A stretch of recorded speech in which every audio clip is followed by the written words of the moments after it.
So hello everyone, I am Monish Mura, I am a chartered accountant and मैं आप सबको CA foundation का economics basic पढ़ाता हूँ, है ना। तो अभी हम लोग क्या है बताइए, अभी हम लोग पटना से लाइव हैं, करेक्ट।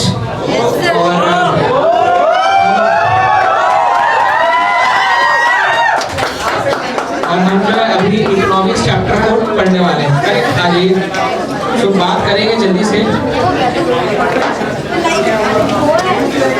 यस, ऑब्वियसली आप सभी मुझे फॉलो कर सकते हैं अकेडमी ऐप पे, एंड मेरे जो भी फ्री सेशंस हैं आप वो इस लिंक पे जाकर देख सकते हैं bit.ly/mvsunacademy, एंड अकेडमी के कोई भी सब्सक्रिप्शन प्लान हमारा कोड यूज कर सकते हैं। चलिए आज ये बात करेंगे इकोनॉमिक्स चैप्टर 4 मार्केट्स वाला जो चैप्टर है, price determination in different markets. So chapter 4 में टोटल 3 यूनिट्स हैं, ठीक है। और सबसे बड़ा यूनिट 3 है, उसमें बच्चों जिन्हें ज्यादा दिक्कत होती है, तो हम यूनिट 1 और यूनिट 2 को पहले जल्दी खत्म करेंगे और फिर यूनिट नंबर 3 पे आ जाएंगे, ठीक है। So unit 1 economics chapter 4 unit 1 price determination in different markets. आइए सबसे पहला कॉन्सेप्ट जो यहाँ पे आता है वो ये है कि प्राइस का कॉन्सेप्ट आता कहां से। तो इसलिए दो टाइप के गुड्स आपको बताया कि एक होते हैं फ्री गुड्स, एक होते हैं इकोनॉमिक गुड्स। फ्री गुड्स ऐसे गुड्स होते हैं जिसके आपको इसको कोई पैसा पे करने की जरूरत नहीं रहती है, जैसे कि आपका एयर, जैसे कि सनलाइट। तो इसमें आपको इन चीजों को यूज करने के लिए इसको पैसा देने की जरूरत नहीं है, तो क्या फ्री गुड्स। लेकिन जो इकोनॉमिक गुड्स होते हैं वो ऐसे गुड्स होते हैं जो उसके डिमांड के रिलेशन में स्केर्स होते हैं। पहली बात ये आ सकता है एमसीक्यू में कि कौन से टाइप के गुड्स होते हैं which are scarce in relation to the demand and have an opportunity because economic goods। आगे एंड इकोनॉमिक गुड्स को अगर आपको खरीदना है तो मार्केट में आपको इसके पहले कुछ ना कुछ प्राइस पे करना पड़ता है, करेक्ट। सो इकोनॉमिक गुड्स को प्राप्त करने के लिए मार्केट में जो आपको पैसा देना पड़ता है वही उसका प्राइस कहलाता है। बस इतना सा कॉन्सेप्ट। आगे सो प्राइस क्या है, बोलते हैं price signifies the quantity of money necessary to acquire a good or a service। क्या बात समझ पा रहे हो? आगे फिर इसमें आपको ये एमसीक्यू आया था कि वैल्यू एंड एक्सचेंज और एक्सचेंज वैल्यू अकॉर्डिंग टू रिकार्डो। तो ये एमसीक्यू आया हुआ है अपने मॉक टेस्ट पेपर या तो एडिशनल क्वेश्चन में था कि रिकार्डो के हिसाब से वैल्यू एंड एक्सचेंज क्या होता है। So it is the command over commodities,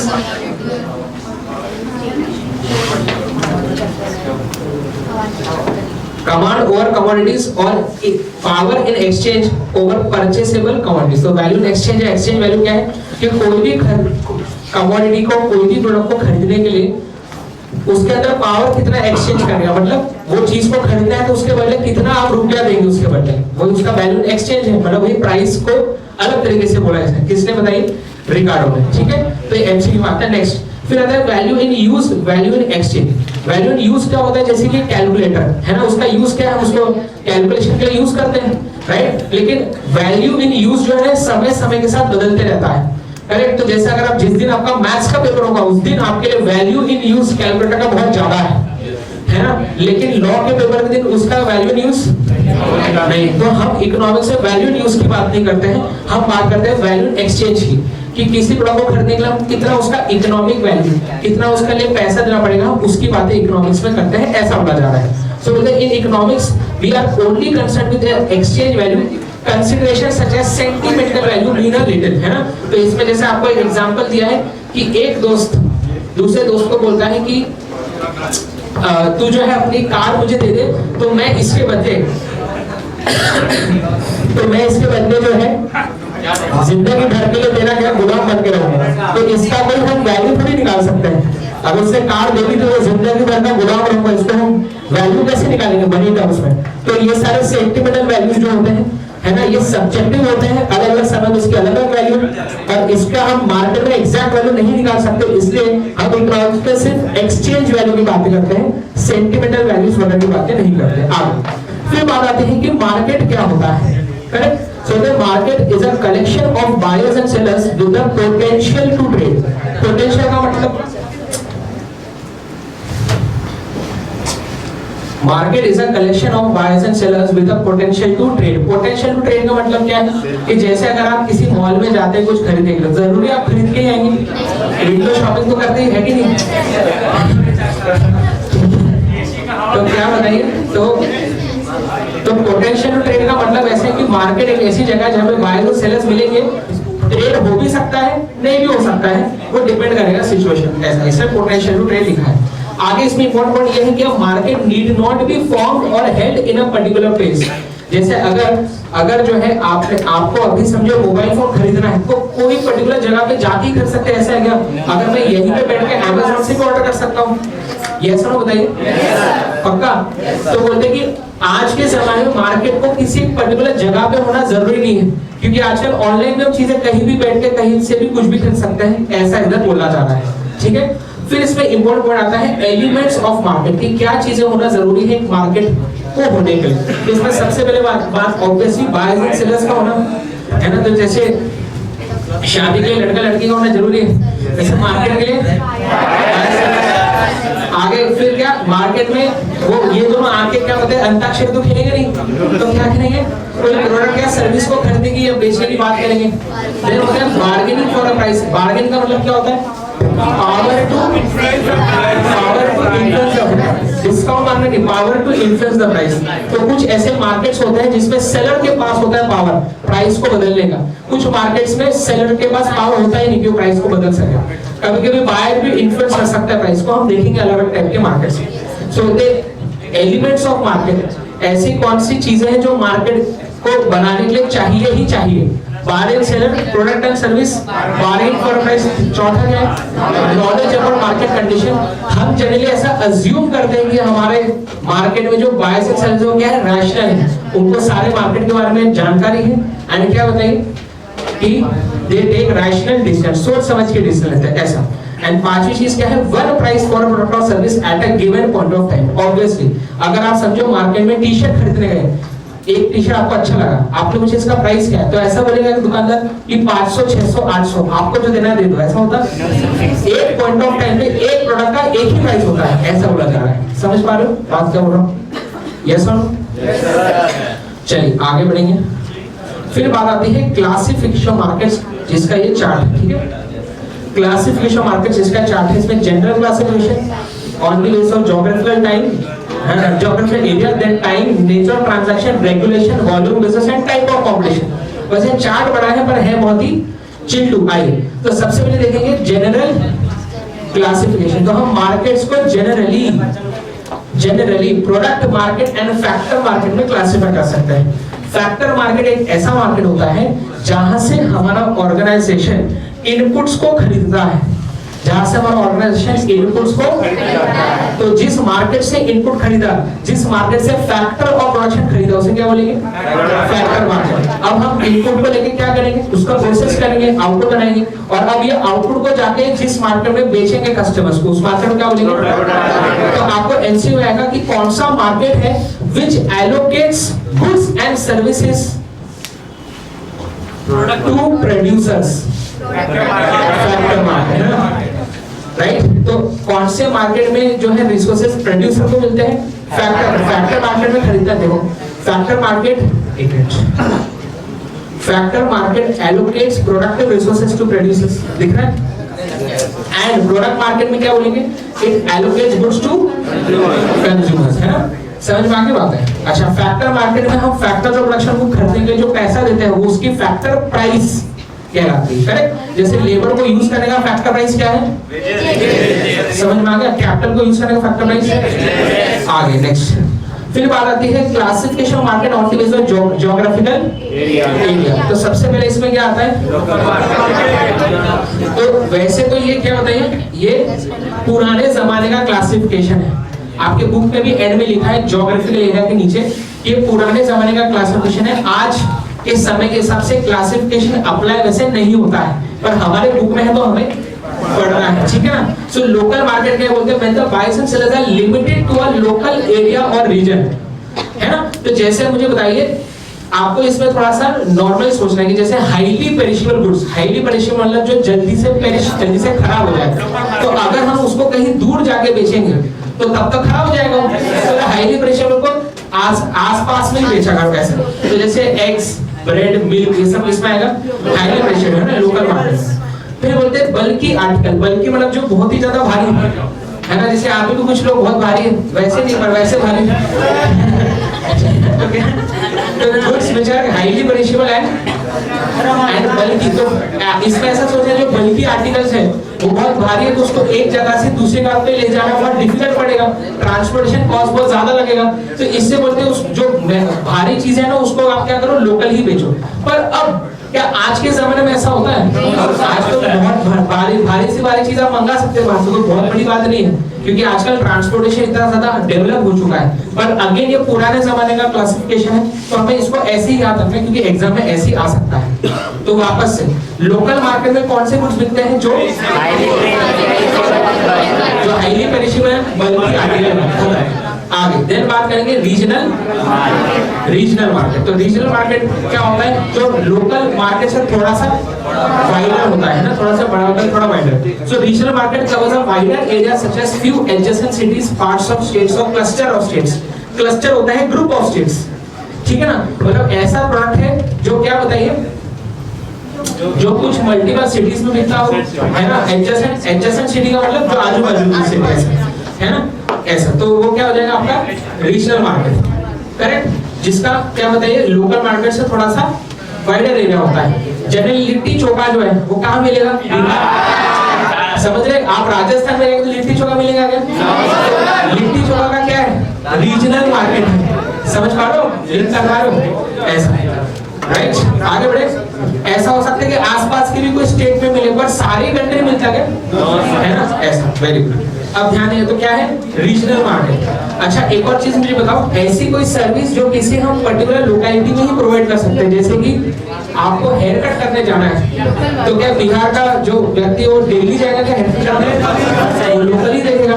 तो ऐसे जो सर्विसेज होते हैं which are limited to a particular locality वो भी लोकल मार्केट में आते हैं, जैसे हेयर ड्रेसर का service, correct. Okay, regional market मैंने आपको बता दिया जिसका थोड़ा वाइडर एरिया होता है, फ्यू एडजेसेंट सिटीज, आसपास के सिटीज में प्रोडक्ट मिलता होगा, या तो फिर कुछ 2-3 स्टेट्स में जो आसपास में होते हैं वहीं पे प्रोडक्ट मिलता है, ऐसा। वो क्या है?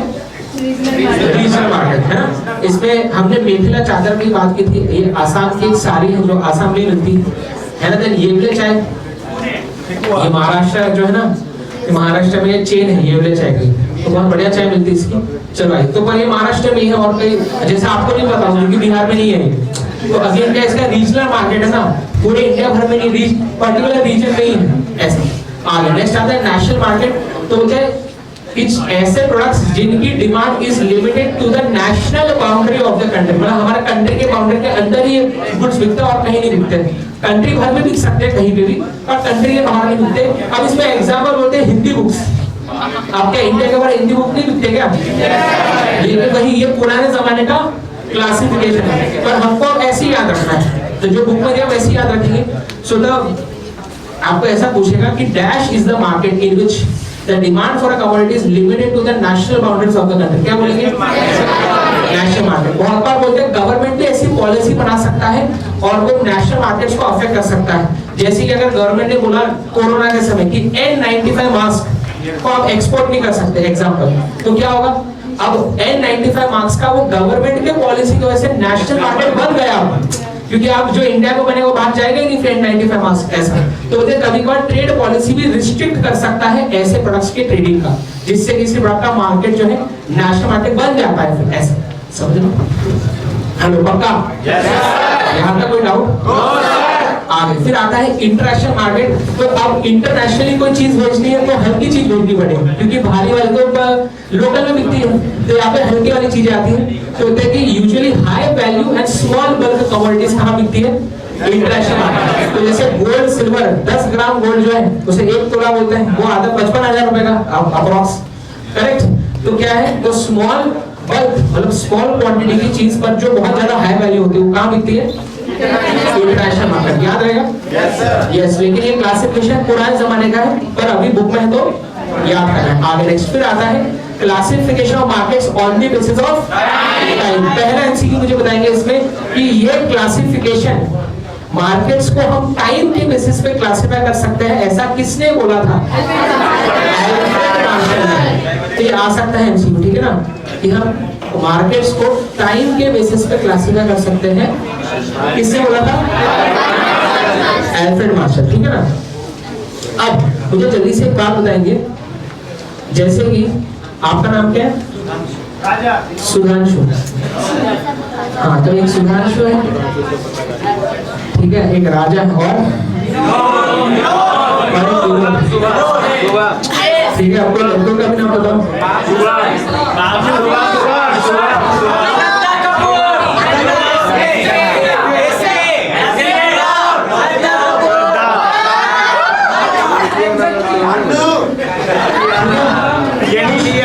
आप जानते हो, अब हमने क्या बोला कि हम ये जो लोग है ना, ये जो पीपल है, हम इनको क्लासिफाई करना चाहते हैं on the basis of gender. तो मैंने बोला कि ये मेल, ये भी मेल, ये भी मेल, ये फीमेल और ये फीमेल, ये सब लोग बताइए।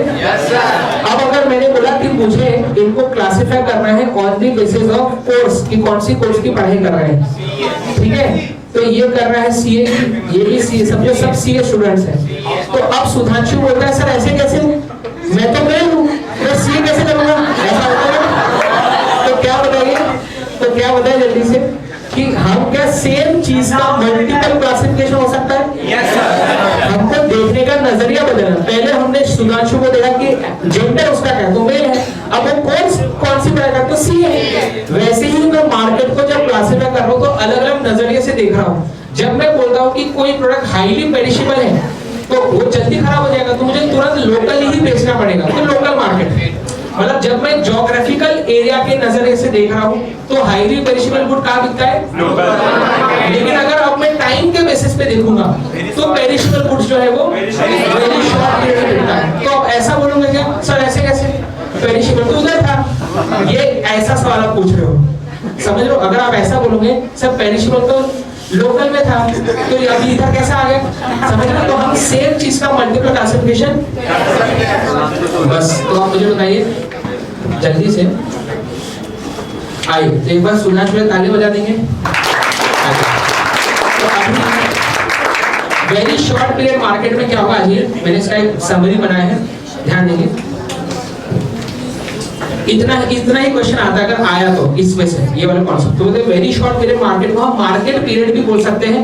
ये ऐसा मार्केट है जहां पे सप्लाई फिक्स्ड होता है, चाहे प्राइस बढ़े या कम हो, हमारे पास जितना सप्लाई अवेलेबल है हमको वही बेचना पड़ता है, कुछ भी हो जाए। क्योंकि समझो अगर प्राइस बढ़ गया तो हम ऐसा नहीं बोल सकते हैं, तो जैसे पेरिशेबल गुड्स बिकते हैं वेरी शॉर्ट पीरियड मार्केट में, पेरिशेबल गुड्स बिकते हैं। अगर प्राइस बढ़ जाता है समझ लो, तो हम बोलेंगे कोई बात नहीं, इसको स्टोर कर देता हूँ, बाद में बेचूंगा। अगर समझो प्राइस आगे और बढ़ेगा तो हम क्या बोलेंगे, कि अगर हम उसको स्टोर कर दिया, और अगर हम बोलेंगे कि आगे समझो और प्राइस बढ़ेगा तब बेचेंगे, तो स्टोर करने में वो खराब हो जाएगा, ठीक है। तो क्या बताइए, हम उसको सप्लाई चेंज नहीं कर सकते, चाहे प्राइस बढ़े या कम हो, है ना। तो हम स्टोरेज कब करेंगे, कम होने पे करेंगे स्टोरेज, की प्राइस कम होगा तो हम स्टोर नहीं कर सकते, और प्राइस बढ़ा तो एकदम से सप्लाई नहीं बढ़ा सकते, क्योंकि इसको उगाने में टाइम लगेगा, वेजिटेबल्स को, है ना, एग्स को लाने में टाइम लगता है, ऐसा। तो supply is fixed and can not be increase और डिक्रीज। तो पेरिशेबल गुड्स जो होते हैं जैसे कि वेजिटेबल्स, है ना, इसका क्या बताइए, अगर हमें ऐसा लगता है कि फ्यूचर में प्राइस बढ़ने वाला है, तो हम आज उसे स्टोर नहीं कर सकते, करेक्ट, ऐसा हो रहा है। तो क्या बताइए, अब वेरी शॉर्ट पीरियड मार्केट को हम मार्केट पीरियड भी बोलते हैं। अब बोलते हैं कि देखो वेरी शॉर्ट पीरियड मार्केट में प्रोडक्ट का प्राइस कैसे डिटरमिन होता है, डिमांड और सप्लाई के इंटरेक्शन से। अब अगर सप्लाई कर जो है ये बदलेगा ही नहीं, क्योंकि हम सप्लाई को चेंज नहीं कर सकते यहाँ पे। मतलब कि जो हमारी प्राइस है वो डिमांड के बदलने से ही बदलती है इस मार्केट में। ये एमसीक्यू आता है, देखिए क्या बोल रहा हूँ, कैसे लिखा होगा। Since supply is fixed, very short period market price is dependent only on the demand। समझ रहे, मतलब यहाँ पे आ जाओ, मैंने डायग्राम बनाया, सप्लाई कर तो यही का यही रहेगा। अब अगर मेरा डिमांड कर समझो ये है तो प्राइस P1 आएगी, डिमांड कर अगर ये होगा तो प्राइस P3 आएगी। क्या बात समझ पा रहे हो क्या बोल रहा हूँ? अगर डिमांड कर ये होगा तो प्राइस ये आएगी, डिमांड कर ये होगा तो प्राइस ये आएगी। मतलब कि वेरी शॉर्ट पीरियड मार्केट में डिमांड के बदलने पे प्राइस बदलती है, क्योंकि सप्लाई चेंज होता ही नहीं वहां पे, सप्लाई जितना है उतना ही रहता है, करेक्ट, याद रहेगा। आगे फिर आता है शॉर्ट पीरियड मार्केट। तो वेरी शॉर्ट में से वेरी हटा दो तो बचता है, तो इसको लिखते हैं slightly longer than very short. बोलते यहाँ पे हम सप्लाई को थोड़ा बहुत मॉडरेटली एडजस्ट कर सकते हैं। एमसीक्यू आएगा, कौन से मार्केट में हम सप्लाई को मॉडरेटली एडजस्ट कर सकते हैं? मार्केट पीरियड किसको बोलते हैं? Very short. Long period market में हम सप्लाई को फुल्ली एडजस्ट कर सकते हैं, मतलब कि वेरी लॉन्ग मतलब कि लॉन्ग पीरियड में हमारा जो मार्केट में प्राइस आएगा प्रोडक्ट का, वो सप्लाई या डिमांड दोनों के बदलने से बदल सकता है, क्योंकि लॉन्ग पीरियड मार्केट में सप्लाई अब फुल्ली एडजस्ट हो सकता है। मतलब कि जब प्राइस चेंज होगा तो मैं आराम से सप्लाई को कम या ज्यादा कर सकता हूँ। कहाँ? Long period market. एंड फिर आता है वेरी लॉन्ग पीरियड मार्केट। इसमें एक ही एमसीक्यू आता है, वेरी लॉन्ग पीरियड मार्केट को और क्या बोलते हैं? Secular period. आगे देखेंगे classification market on the basis of nature transaction. Spot market ऐसा मार्केट होता है जहां पे हम प्रोडक्ट को खरीदा और तुरंत पैसा दिया या कुछ समय में दे दिया पैसा, ऐसा तो क्या होता है? स्पॉट या कैश मार्केट। फ्यूचर या फॉरवर्ड मार्केट क्या होता है? जिसमें हम आज सिर्फ और सिर्फ एक अग्रीमेंट करते हैं। हम जैसे मैं जो हूँ, मैं, आपका नाम क्या है? मालविंद। हाँ, तो मैं जो मैंने मालविंद को बोला कि मैं आपसे 3 महीने बाद रिलायंस का शेयर खरीदूंगा 3000 रुपए पे। मालविंद, मैं आपसे 3 महीने बाद रिलायंस का शेयर खरीदूंगा 3000 रुपए में, और ये अग्रीमेंट हम आज कर लेंगे, ठीक है ना? तो ये क्या हो जाएगा? फॉरवर्ड या फ्यूचर मार्केट। अब आज क्या हुआ? आज सिर्फ अग्रीमेंट हुआ है, ना तो आज मुझे शेयर मिला है, ना तो आज मैंने पेमेंट किया है। तो जब जिन ट्रांजैक्शंस पे क्या होता है? सेटलमेंट, जिन ट्रांजैक्शन में सेटलमेंट फ्यूचर डेट में होता है उसे फॉरवर्ड या फ्यूचर मार्केट बोलते हैं। इसका हम थोड़ा सा डिटेल हमने बीसीए चैप्टर 6 में थोड़ा सा समझाया था। आगे वापस आते हैं नेक्स्ट। तो अभी जितना बताया उतना ही इंपॉर्टेंट है कि फॉरवर्ड या फ्यूचर मार्केट में it involves transactions, involve contracts with promise to pay and deliver at the future date. समझ रहे? आगे फिर आता है classification of the markets on the basis of regulation. तो जिन टाइप के मार्केट में ऑर्गेनाइजेशंस के ट्रांजैक्शंस पे कांस्टेंट निगरानी होती है किसी भी रेगुलेटेड मार्केट, तो एमसीक्यू आएगा। हाँ, तो स्टॉक मार्केट के ट्रांजैक्शंस पे सेबी की निगरानी होगी। सो ऐसा मार्केट जहां पे ट्रांजैक्शंस आर स्टैट्यूटरीली रेगुलेटेड। स्टैट्यूटरीली मतलब लॉ के हिसाब से, स्टैट्यूटरी रेगुलेटेड मतलब लॉ के हिसाब से। तो स्टैट्यूट मतलब लॉ, आप सबको पता होगा ये तो, है ना? यस। तो स्टॉक मार्केट आपको पूछेगा, ये एमसीक्यू आता है। इस dash is an example of regulated market. क्या है? Stock market. स्टॉक मार्केट या स्टॉक एक्सचेंज जहां पे सेबी निगरानी रखते हैं ट्रांजैक्शंस। लेकिन अगर आप यहाँ पे बाहर मार्केट में जाके अगर आपने 5 किलो टमाटर खरीदे तो वो ट्रांजैक्शन में किसी निगरानी नहीं की गई, तो उसे ट्रैक कर पाएगा ट्रांजैक्शन में?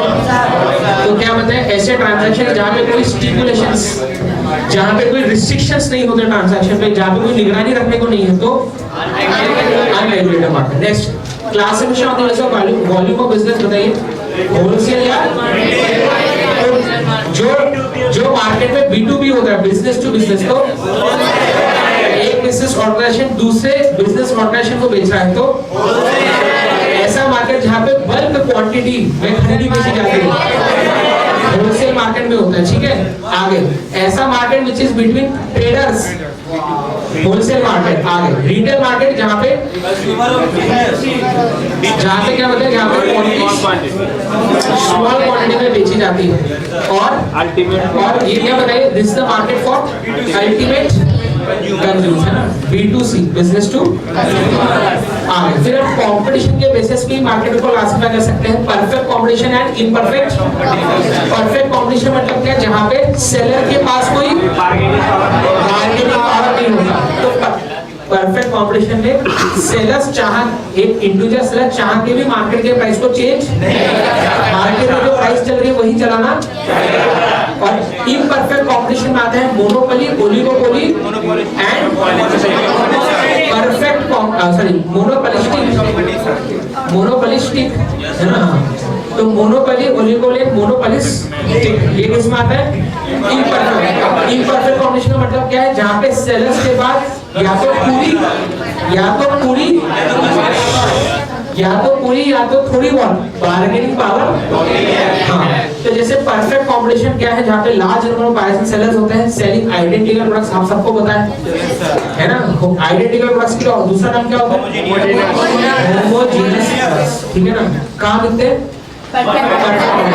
मोनोपोलिस्टिक में भी लार्ज नंबर ऑफ सेलर्स हैं, लेकिन यहाँ पे हाँ डिफरेंशिएटेड का मतलब क्या होता है? सिमिलर बट नॉट आइडेंटिकल, ठीक है। मोनोपोली क्या होता है? जहां पे सिंगल सेलर है प्रोडक्ट को बेचने के लिए मार्केट में, राइट। एंड ओलिगोपोली जहां पे फ्यू सेलर्स है मार्केट में, ठीक है। चलिए, तो यहाँ पे मुझे बताओ नंबर ऑफ सेलर्स सबसे ज्यादा कहाँ होंगे? सबसे कम कहाँ होंगे? प्रोडक्ट डिफरेंशिएशन सबसे कम कहाँ? परफेक्ट कॉम्बिनेशन में प्रोडक्ट डिफरेंशिएशन नहीं होता। सबका सेम प्रोडक्ट है ना, तो प्रोडक्ट डिफरेंशिएशन नहीं होता। कहाँ पे? परफेक्ट आगे। मोनोपोलिस्टिक में थोड़ा बहुत चेंजेस होते हैं, सेलर के प्रोडक्ट्स में थोड़ा बहुत चेंजेस होते हैं, यहाँ पे प्रोडक्ट डिफरेंशिएशन होता है। एमसीक्यू आता है, एक्सट्रीम प्रोडक्ट डिफरेंशिएशन का होता है, याद रखेंगे। मोनोपोलिस्टिक नहीं, मोनोपोली में होता है एक्सट्रीम प्रोडक्ट डिफरेंशिएशन, याद रखिए।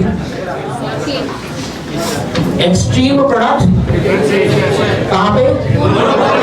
मतलब क्या है कि हमारा जो प्रोडक्ट है, हमारे जैसा प्रोडक्ट मार्केट में कोई और है ही नहीं ना, मतलब हमारा प्रोडक्ट इतना ज्यादा अलग है बाकी से। एक्सट्रीम प्रोडक्ट डिफरेंशिएशन कहाँ होगा? मतलब अगर पूछा प्रोडक्ट डिफरेंशिएशन कहाँ है, तो मोनोपोलिस्टिक। एक्सट्रीम प्रोडक्ट डिफरेंशिएशन समझा ना? आगे फिर हम डिमांड ऑफ फर्म की प्राइस एसिडिटी बाद में करेंगे। आगे इधर आइए। देन बात आती है टोटल रेवेन्यू क्या होता है? टोटल प्राइस इनटू, है ना। एवरेज रेवेन्यू क्या होता है? है ना। तो हम क्या एवरेज रेवेन्यू, अगर टोटल रेवेन्यू अपन क्वांटिटी है और हमने टोटल रेवेन्यू के फॉर्मूला में देखा है कि it is price into quantity, तो क्या मैं लिख सकता हूँ price is also total revenue upon quantity? तो क्या प्राइस और एवरेज तो सेम है? तो चाहे कोई भी टाइप का मार्केट हो, प्राइस हमेशा एवरेज रेवेन्यू से इक्वल ही होता है, करेक्ट। चाहे कोई भी मार्केट हो, average revenue equal to next margin revenue क्या होता है? हाँ, एक एडिशनल यूनिट को बेचने के वजह से टोटल रेवेन्यू में क्या चेंज आता है, उसे क्या बोलते हैं? इसका ये वाला फॉर्मूला भी है, ये वाला, पर हम कौन सा यूज करेंगे? ये फर्स्ट वाला, सेकंड वाला। हाँ, क्योंकि इसमें गलती होने के चांसेस है। ये सिंगल यूनिट चेंज में ही काम आता है फॉर्मूला, पर ये हर जगह आता है, तो ये वाला यूज करेंगे कि मार्जिन रेवेन्यू इज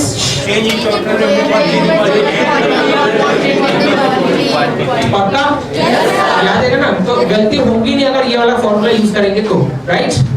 आगे मुझे बताइए जल्दी से, मैंने बोला average revenue is total revenue upon quantity. ये क्वांटिटी कौन सी है? Quantity sold. कल बता दिया ऑलरेडी, ये क्वांटिटी सोल्ड, आउटपुट नहीं है ना, क्वांटिटी सोल्ड है। आगे वेरी गुड। फिर ये मैंने चार्ट बनाया था, अगर किसके पास नहीं तो बना लो अभी, है ना, डायग्राम लाइक है। Average revenue equal to price, ये कहाँ होता है?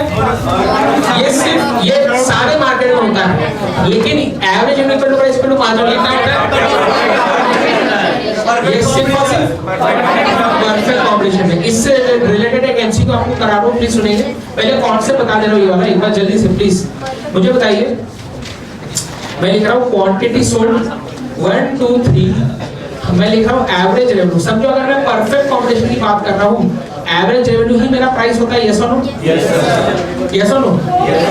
ठीक है। समझो मेरा प्राइस है 10 10 10, है ना। तो चाहे एक यूनिट बेचना हो, 2 बेचना हो, 3 बेचना हो, प्राइस सेम रहेगा। कहाँ?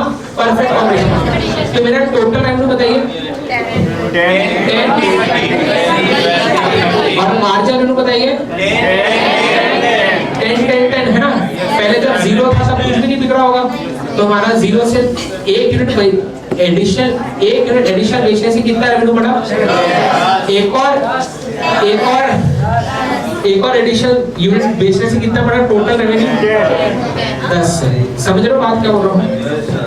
एक और एडिशनल यूनिट से कितने से बढ़ा? तो average revenue is equal to margin revenue. कहाँ पे? है ना, only in perfect combination.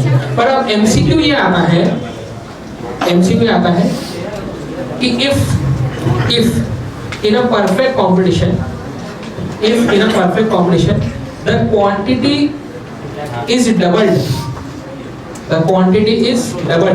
then total revenue will also double.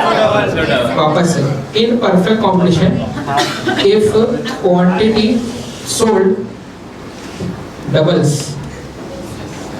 then total revenue will increase more than double, less than double,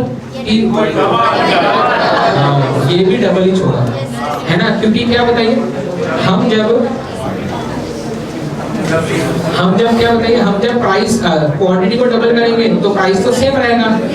तो टोटल रेवेन्यू, जैसे मैंने क्वांटिटी को 1 से 2 कर दिया, क्वांटिटी डबल होगी ना, 1 से 2 डबल हुई कि नहीं?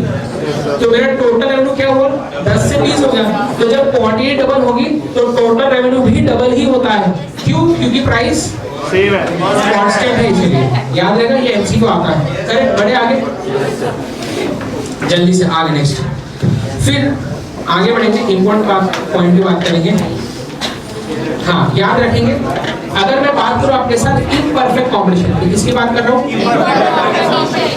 तो इम्परफेक्ट कॉम्बिनेशन में क्या होता है, यहाँ पे प्राइस कांस्टेंट, मतलब अगर आपको एडिशनल यूनिट्स बेचने हैं तो प्राइस को, तो अगर आपको इम्परफेक्ट कॉम्बिनेशन में अगर आपको एडिशनल यूनिट्स बेचने हैं तो आपको प्राइस को कम करना ही पड़ता है, तो ही आपके यूनिट ज्यादा बिक सकते हैं।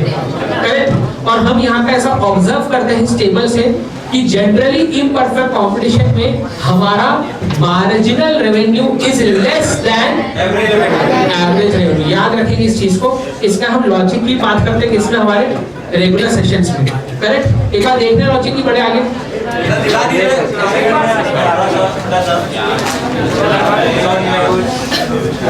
सब करा दो। तो मैं लिख रहा हूँ क्वांटिटी 1 2 3, ठीक है? मैं लिख रहा हूँ average revenue. Average revenue, 1 unit बेचना है तो समझो प्राइस है 10 रुपए, 2 बेचने हैं तो 9 रुपए, 3 बेचने तो 8। मुझे बताओ टोटल रेवेन्यू क्या आ रहा है? 10 80 मार्जिन रेवेन्यू क्या आएगा?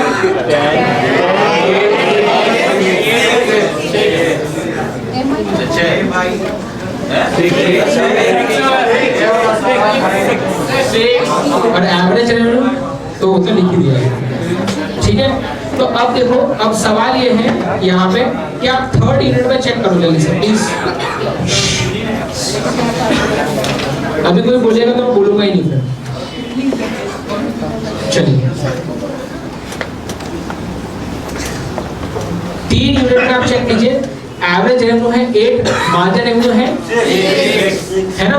तो यही तो मैं बोल रहा हूँ कि आपके इम्परफेक्ट कॉम्बिनेशन में मार्जिन रेवेन्यू की वैल्यू एवरेज रेवेन्यू से कम ही आती है, ये बोलना चाह रहा हूँ। इसका रीजन ये है कि देखो, पहले जब मैं सिर्फ 1 यूनिट बेच रहा था तो मैं 10 रुपए में बेच रहा था, तो मेरा टोटल रेवेन्यू क्या आ रहा था? 10। एवरेज रेवेन्यू क्या आ रहा था? Margin revenue 10। पर अब जब मैं 2 यूनिट बेचता हूँ तो ऐसा नहीं है कि सिर्फ दूसरा 9 में बिक रहा है वापस से। जब मैं 2 यूनिट बेचता हूँ ना तो मेरा पिछला वाला यूनिट भी 9 में बेचना पड़ता है। समझ पा रहे हो क्या बोल रहा हूँ? तो मतलब मैं अगर समझो अब 2 यूनिट बेचूंगा तो सिर्फ एडिशनल वाला 9 पे नहीं बेचूंगा, ये वाला भी तो 9 पे बेचना पड़ेगा। तो इसके वजह से टोटल रेवेन्यू 18, एवरेज रेवेन्यू भले ही 9 है, लेकिन चूंकि हमारा देखो एवरेज रेवेन्यू क्या है? 9 है, मतलब दूसरे 9 पे बेचा, तो हमारा क्या होना चाहिए था? वैसे 1 रुपए से ही कम होना चाहिए था टोटल रेवेन्यू। देखो वापस, मैं 1 यूनिट कितने का बेच रहा था? 10 का। तो 2 का मेरा 10 पे अगर बिकता तो 20 रुपए मिलना चाहिए था। पर जब मैं एडिशनल यूनिट बेचता तो एडिशनल यूनिट मेरा 9 पे बिकेगा, तो 1 रुपए कम में बिका, पर पुराना भी 9 पे बेचना पड़ेगा, जिसकी वजह से हमारा 18 ही आता है। क्या बताइए? Total revenue. तो हमारा मार्जिन रेवेन्यू क्या आ रहा है? 9 नहीं 8। समझ रहे हैं? आगे और एक तीसरा यूनिट भी देखेंगे। जब मैं 3 यूनिट्स बेचता हूं तो यहाँ पे क्या हो जाता है कि क्या मैं सिर्फ तीसरा यूनिट 8 रुपए बेचूंगा, पुराने भी 2 यूनिट 8 रुपए बेचूंगा, तो हमारा जो मार्जिनल रेवेन्यू है वो सिर्फ 1 रुपए से नहीं, पिछले 2 यूनिट में भी तो 1-1 रुपए कम हुए। तो इस यूनिट का 1 रुपया कम हो गया टोटल में, पिछले 2 का भी तो 1-1 रुपया कम हुआ। बात समझ पा रहे हो कि नहीं? क्या हुआ है ना? तो हमारा पिछले वाले से कंपेयर अगर हम करें, मतलब पिछले वाले से एग्जैक्टली कंपेयर करें तो एग्जैक्टली 2 रुपए का हमारा एडिशनल घटा है मार्जिन, तो हमारा क्या हो जाएगा, मार्जिन 6 आएगा यहाँ पे, कहाँ पे 3 यूनिट्स पे। तो देखो यहाँ पे हमारा 24 आएगा टोटल रेवेन्यू, एवरेज रेवेन्यू क्या आएगा 8, तो हमारा मार्जिन रेवेन्यू क्या है। इसका मतलब है कि जब हम इम्परफेक्ट कॉम्पिटिशन में एडिशनल यूनिट्स को हम जब बेचते हैं तो क्या होता है कि जो है हमारा यहाँ पे टेबल पे आएंगे, टेबल से बता रहा हूँ। एक्चुअली यहाँ पे प्रॉब्लम क्या, हम टेबल को पढ़ने में एक्चुअली प्रॉब्लम है। जब मैं बोलता हूँ ना कि 3 यूनिट मेरे 8 रुपए का एवरेज रेवेन्यू है, 3 यूनिट बेच रहा हूँ, तो मैं एक एडिशन यूनिट, चौथा यूनिट 7 रुपए बेच रहा हूँ, ऐसा नहीं है। हम 4 यूनिट टोटल में 60 के बेचेंगे, ऐसा पढ़ना होता है। वापस से मैं क्या बोल रहा हूँ कि इस टेबल को कैसे पढ़ते हैं, इस टेबल को पढ़ते हैं कि 1 यूनिट में बेच रहा हूँ 10 रुपए पे, 2 यूनिट अगर टोटल में बेचना हो तो एवरेज में 9 रुपए में बेचना पड़ेगा। 3 यूनिट में तीसरा यूनिट 8 का नहीं बिक रहा है, तीनों यूनिट 8 का बिक रहा है, समझ पा रहे हो ना। तो जब हम एडिशनल यूनिट बेचने का सोचते हैं तो पुराने यूनिट्स की भी तो प्राइस कम हो जाती है, इसकी वजह से मार्जिनल रेवेन्यू एवरेज रेवेन्यू से ज्यादा तेजी से गिरता है। करेक्ट, बात समझ आ गई। तो मुझे बताएंगे परफेक्ट कॉम्पिटिशन में average revenue equal to marginal revenue, imperfect competition में marginal revenue is less than average revenue. तो यहाँ पे चेक करिए कि फॉलिंग एवरेज, अगर प्राइस फॉलिंग है तो इम्परफेक्ट कॉम्पिटिशन में होता है ना। तो क्या होगा इम्परफेक्ट कॉम्पिटिशन में, MR less than AR, and जहां पे कांस्टेंट एवरेज रेवेन्यू है, मतलब परफेक्ट कॉम्पिटिशन में क्या होगा, एमआर इक्वल टू, अगर आपको टोटल रेवेन्यू का इक्वेशन फॉर्म में दिया हुआ है, टोटल रेवेन्यू आपको दिया है 10q² + 5q, तो मार्जिन कैसा आएगा, डिफरेंशिएशन निकालने जो पढ़ा दिया मैंने आपको अभी। तो इसमें भी कर सकते हो वैसा सेम चीज, समझ रहे, पूछ सकता है इसमें भी। तो मार्जिन रेवेन्यू क्या है, चेंज इन टोटल रेवेन्यू को चेंज इन क्वांटिटी। तो जब नॉर्मली दिया होता है डेटा तो आप ये वाला फॉर्मूला लगाना, पर अगर समझो इक्वेशन में दिया है टोटल रेवेन्यू, इक्वेशन फॉर्म में दिया है तो डिफरेंशिएशन वाला यूज करना है, समझ रहे कि नहीं। एक ये आप मुझे जल्दी से बताएं, मैं आपको पूछ रहा हूँ सवाल। अगर आपको ऐसा बोल दिया कि total revenue is 5q³ + 3q² + 2q, तो हमारा मार्जिन रेवेन्यू क्या होगा,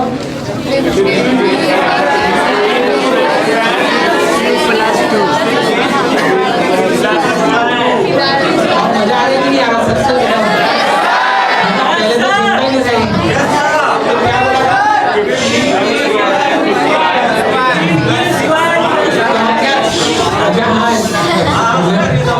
अरे YouTube वालों को तो बोलने दो। तो मैं कि 5q³ जब मैं लिखता हूँ इसका डिफरेंशिएशन क्या करना, जो इंडेक्स है उसको सामने लाओ और पावर में से 1, तो 15q, अच्छा फिर इसका करना है मुझे डिफरेंशिएशन, तो पावर में जो सामने लाओ और पावर में 1, तो 6q + ये क्या हो जाएगा, मार्जिनल, पक्का। आपको आगे हम कैसे करेंगे, हम चलो आगे। तो अभी आगे बढ़ेंगे। ये फॉर्मूला याद रखेंगे, marginal revenue is equal to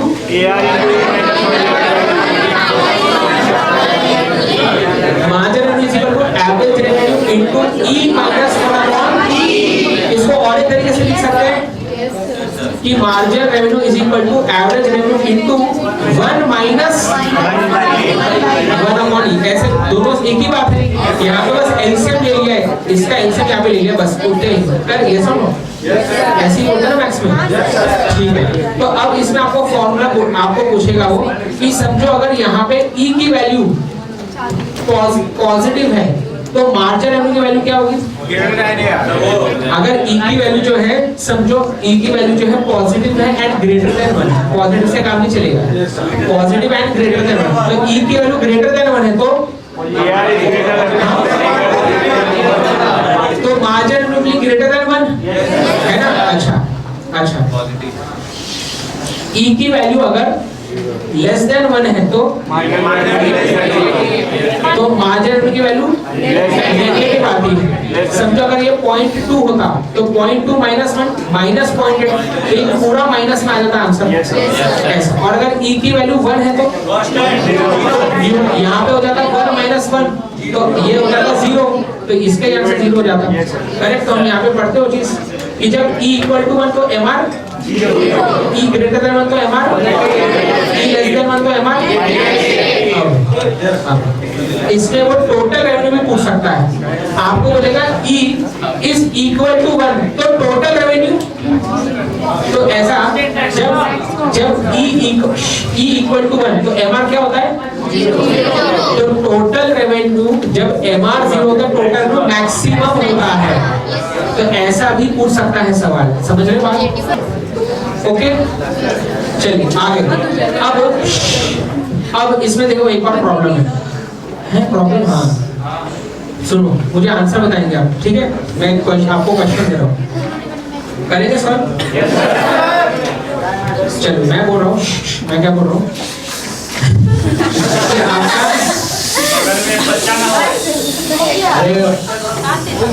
व्यवस्था के लिए बात है इसके लिए। एवरेज रेवेन्यू समझो अगर है 10, ठीक है? अगर प्राइस इलास्टिसिटी ऑफ डिमांड, ये ई जो था ना वो प्राइस इलास्टिसिटी ऑफ डिमांड था, ठीक है?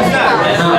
अगर ई की वैल्यू है -2 तो आपको बताना है what is the value of, wrong मत करना, मुझे ऑप्शन दे देंगे, what is the value of margin revenue, ठीक है? यस सोच लो, तब तक मैं भी सोच रहा हूँ options.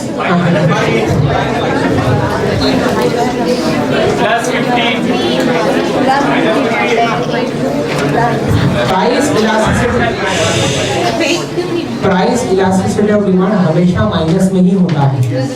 Price elasticity of demand हमेशा माइनस में ही होता है।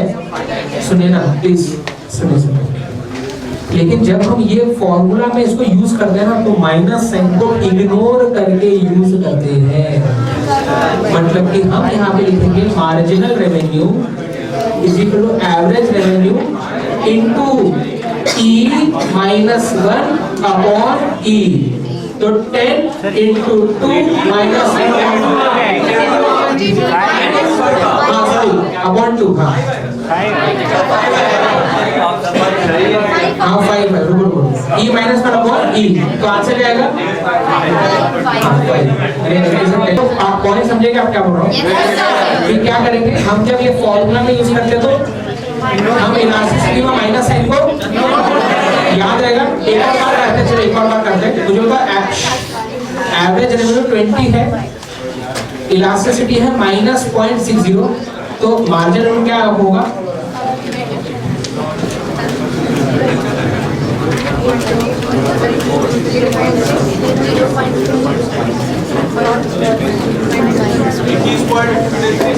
तो बोलेंगे 20 into E -1 अपॉन E।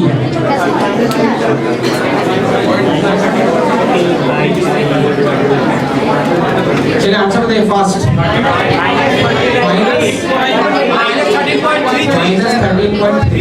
तो चेक करो यहाँ पे चूंकि लेस देन 1 है वैल्यू, माइनस साइन को इग्नोर करके देखना है हमें। माइनस साइन को इग्नोर करके देखना है कि वैल्यू ग्रेटर देन 1 है, लेस देन 1 है कि इक्वल टू 1 है। समझा? याद रहेगा ये चीज, गड़बड़ हो जाती ना अगर नहीं बताते तो। चलिए आंसर क्या है इसका, ठीक है? अब एक और लास्ट चीज इसमें बता दो, जल्दी से देख लो। हमको पता है प्लीज इसका क्विज है ना 12:30 है ना, तो अभी 2 मिनट में खत्म करा। सुनो ना प्लीज, हम एक चीज पढ़ते हैं इकोनॉमिक्स चैप्टर 2 में, पॉइंट मेथड, उसमें पढ़ते हैं geometric method, lower segment upon upper segment. हम बोलते हैं कि नीचे से एक्स एक्सिस वाले डिमांड करके पॉइंट से हम जैसे जैसे ऊपर जाते हैं तो इलास्टिसिटी वैल्यू, तो यहाँ से हम जब ये पॉइंट से ऊपर वाले पॉइंट पे जाएंगे तो इलास्टिसिटी वैल्यू मिड पॉइंट पे क्या होती है? यहाँ पे क्या होगी और यहाँ पे क्या होगी? आपको पूछेगा कि what is the value of marginal revenue on the upper portion of the demand curve। आप समझ रहे हो?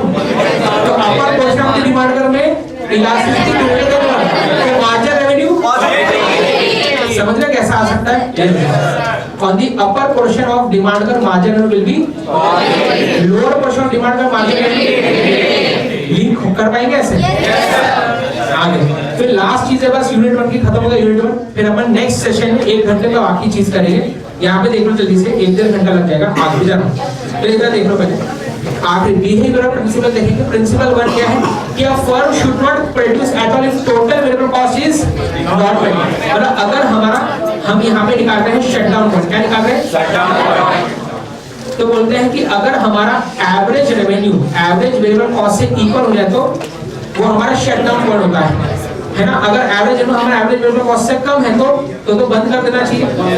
इसको बोलते हैं शट डाउन पॉइंट। ये जब आ गया तो बंद ही कर दो, और जब एवरेज वेरिएबल कॉस्ट से ज्यादा है तो आपको कंटिन्यू रखना चाहिए। तो अब आपको इसमें सवाल आता है कि एट शट डाउन पॉइंट क्या होता है? एट शट डाउन पॉइंट क्या होता है जल्दी देखेंगे। एट शट डाउन पॉइंट क्या होगा आपका? AR equal to ABC। दूसरा, अगर दोनों साइड को मैं क्वांटिटी से मल्टीप्लाई कर दूं तो दोनों साइड को अगर मैं क्वांटिटी से मल्टीप्लाई कर दूं तो total revenue equal to total variable cost, correct? अब अगर मुझे प्रॉफिट और लॉस निकालना कैसे निकलेगा? Total revenue minus total cost is, इससे आएगा profit loss, total revenue minus total cost से। तो टोटल रेवेन्यू तो मेरा टोटल वेरिएबल कॉस्ट ही है, तो मैं पानी फंस ठीक है। पानी पीने की जरूरत नहीं है तब। चलिए यार मजा अच्छा इधर आ। तो अब देखो अगर मैं इधर प्रॉफिट और लॉस निकालूं तो टोटल माइनस टोटल कॉस्ट से निकलता है प्रॉफिट और लॉस। अब टोटल रेवेन्यू क्या है यहाँ पे? Total variable cost at shut down point minus bracket में टोटल कॉस्ट क्या होता है? Total variable cost plus total fixed cost. तो ये कट हो जाएगा, टोटल वेरिएबल कॉस्ट कट हो जाएगा। मतलब कि मेरा at shut down point the loss will be equal to total fixed cost. तो शट डाउन पॉइंट पे क्या होता है? प्राइस एवरेज वेरिएबल कॉस्ट से इक्वल होता है और लॉस हमारा फिक्स्ड कॉस्ट से इक्वल होता है, याद रहेगा। अब मुझे बताइए लास्ट चीज बता रहा हूं कि अगर हमें पूछे कि प्रॉफिट मैक्सिमाइजिंग लेवल या लॉस मिनिमाइजिंग लेवल क्या होता है तो याद रखेंगे MR इक्वल टू MC। जिस लेवल पे MR इक्वल टू MC होता है वहीं पे हमारा प्रॉफिट मैक्सिमाइजिंग या लॉस मिनिमाइजिंग लेवल आता है, याद रहेगा। ठीक है, तो ये चीज हम आगे भी यूनिट 3 में पढ़ेंगे। यूनिट 1 हमारा खत्म हो चुका, मजा आएगा। चलिए आगे तो इकोनॉमिक्स चैप्टर को यूनिट 2 डिटरमिनेशन ऑफ प्राइसेस बहुत ही आसान यूनिट है ये। ठीक है, इसमें बस 12 सिचुएशन दिए हैं। ये 12 सिचुएशन आपको क्या करनी है? बस देख लेना है और उसमें कुछ याद नहीं रखना आपको, बस डायग्राम बना के आंसर आ जाता है इसमें। ठीक है, तो इसमें जैसे पहला सिचुएशन आपको बुक में दिया रहता है कि अगर आप कभी मार्केट में मार्केट प्राइस इक्विलिब्रियम प्राइस से ज्यादा होता है तो क्या होगा, ये सवाल आता है। ठीक है, तो इसके लिए आपको बस डायग्राम बनाना है कि आप क्या करेंगे। सबसे पहले आप डिमांड कर्व बनाएंगे, सप्लाई कर्व बनाएंगे। करेक्ट, डिमांड का सप्लाई कर्व बना लिया और इसका हमें ओरिजिनल इक्विलिब्रियम मिल गया। अब बोल रहे हैं कि मार्केट में वैसे तो प्राइस ये वाली चल रही है, पर अगर मार्केट की इक्विलिब्रियम प्राइस एक्चुअली ये होनी चाहिए, पर मार्केट में जो प्राइस है ना वो ये वाली चल रही है। समझ पा रहे हो? तो सवाल है कि अगर मार्केट प्राइस इक्विलिब्रियम प्राइस से ज्यादा होता है तो क्या होता है, ये सवाल है। समझ रहे? तो जब मार्केट प्राइस ज्यादा है इक्विलिब्रियम प्राइस से तो देखो क्या करेंगे हम। अब हमने पहले ओरिजिनल डिमांड का ऐसी रैंडमली बनाया, डिमांड का सप्लाई का इंटरसेक्शन से इक्विलिब्रियम आएगा, इसके ऊपर जो ये प्राइस है। अब ये प्राइस कोई भी लेना, ऊपर कोई भी, तो ये प्राइस लिया हमने। अब यहाँ से एक लाइन आपको खींचना है डिमांड और सप्लाई कर्व तक। ठीक है, मतलब हम चेक कर रहे हैं, हम ये चेक कर रहे हैं कि ये वाली प्राइस पे जो है, चलो एक्चुअल में देश आगे बढ़ रहा है तो अभी क्या है बताओ। तो ये हमारा यहाँ से हमने ये प्राइस पे दोनों डिमांड सप्लाई कर्व तक लाइन खींची। क्यों? हमें जानना है कि इस प्राइस पे क्वांटिटी डिमांडेड कितना है, इस प्राइस पे क्वांटिटी सप्लाई कितना है। तो मुझे बताइए कि जो मार्केट में प्राइस चल रही है उस पे क्वांटिटी डिमांडेड इतना है और क्वांटिटी सप्लाइड इतना है ना। ठीक है ना, तो क्या हो रहा है हमारा कि सप्लाई ज्यादा है क्वांटिटी डिमांडेड से, ये सब लोग बताइए। देखो तारीफ किया वैसी। तो अब क्या होगा? तो पहली बात कि जब मार्केट प्राइस इक्विलिब्रियम प्राइस से ज्यादा होता है तो उस केस में क्वांटिटी सप्लाई एक्सीड करता है क्वांटिटी डिमांड को। इसको बोलते हैं सरप्लस का सिचुएशन। मतलब मार्केट में बेचने के लिए क्वांटिटीज है ज्यादा पर खरीदने के लिए लोग कम आ रहे हैं, है ना? तो इसे सरप्लस का सिचुएशन बोलते हैं। क्या बोलते हैं? है ना, सरप्लस का सिचुएशन। या मैं इसको बोल सकता हूँ कि डेफिशिएंट डिमांड का भी हम इसे सिचुएशन बोल सकते हैं कि डिमांड कम पड़ रही है सप्लाई के मुकाबले। अब इसमें होता क्या है तो देखो धीरे धीरे क्या होगा, जब मैंने आपको बताया था कि जब मार्केट में सप्लाई ज्यादा होता है डिमांड से, ठीक है ना, तो उस समय पे क्या होता है कि सप्लायर के पास जब कोई कस्टमर आएगा ना, वो बोलेगा कि मुझे आपका प्रोडक्ट चाहिए, तो सप्लायर बोलेगा 50 रुपए, तो कस्टमर बोलेगा नहीं मुझे 30 रुपए में दे, है ना? तो ये बोलेगा सप्लायर नहीं ऐसा तो नहीं चलेगा, तो बोले ठीक है तेरे से बहुत सप्लायर है मार्केट में, मैं दूध किसी और से ले लूंगा। तो धीरे धीरे प्राइसेस पे डाउनवर्ड प्रेशर आता है, क्योंकि जब सप्लाई ज्यादा है डिमांड कम है, मतलब जरूरत किसको ज्यादा है इस केस में? सेलर को ज्यादा जरूरत है, उसका ज्यादा का स्टॉक पड़ा हुआ है जो बिक ही नहीं रहा, तो सप्लायर बोलेगा अच्छा ठीक है तुम कम प्राइस दे दो पर स्टॉक लेके जाओ।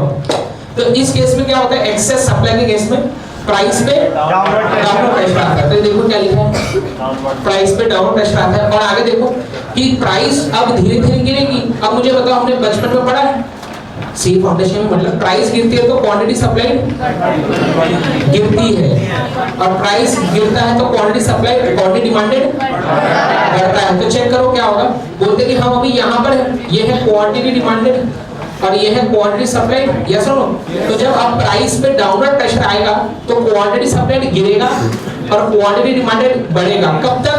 इक्विलिब्रियम क्वांटिटी तक। तो देखो क्या आंसर है कि इस चीज का क्या असर, देखो इस चीज का क्या असर पड़ता है मार्केट में। तो बोलते हैं सबसे पहली बात मार्केट में जो प्राइस चल रही है वो गिरेगी और इसके वजह से क्वांटिटी सप्लाई आपका गिरेगा और क्वांटिटी डिमांडेड बढ़ेगा। कब तक?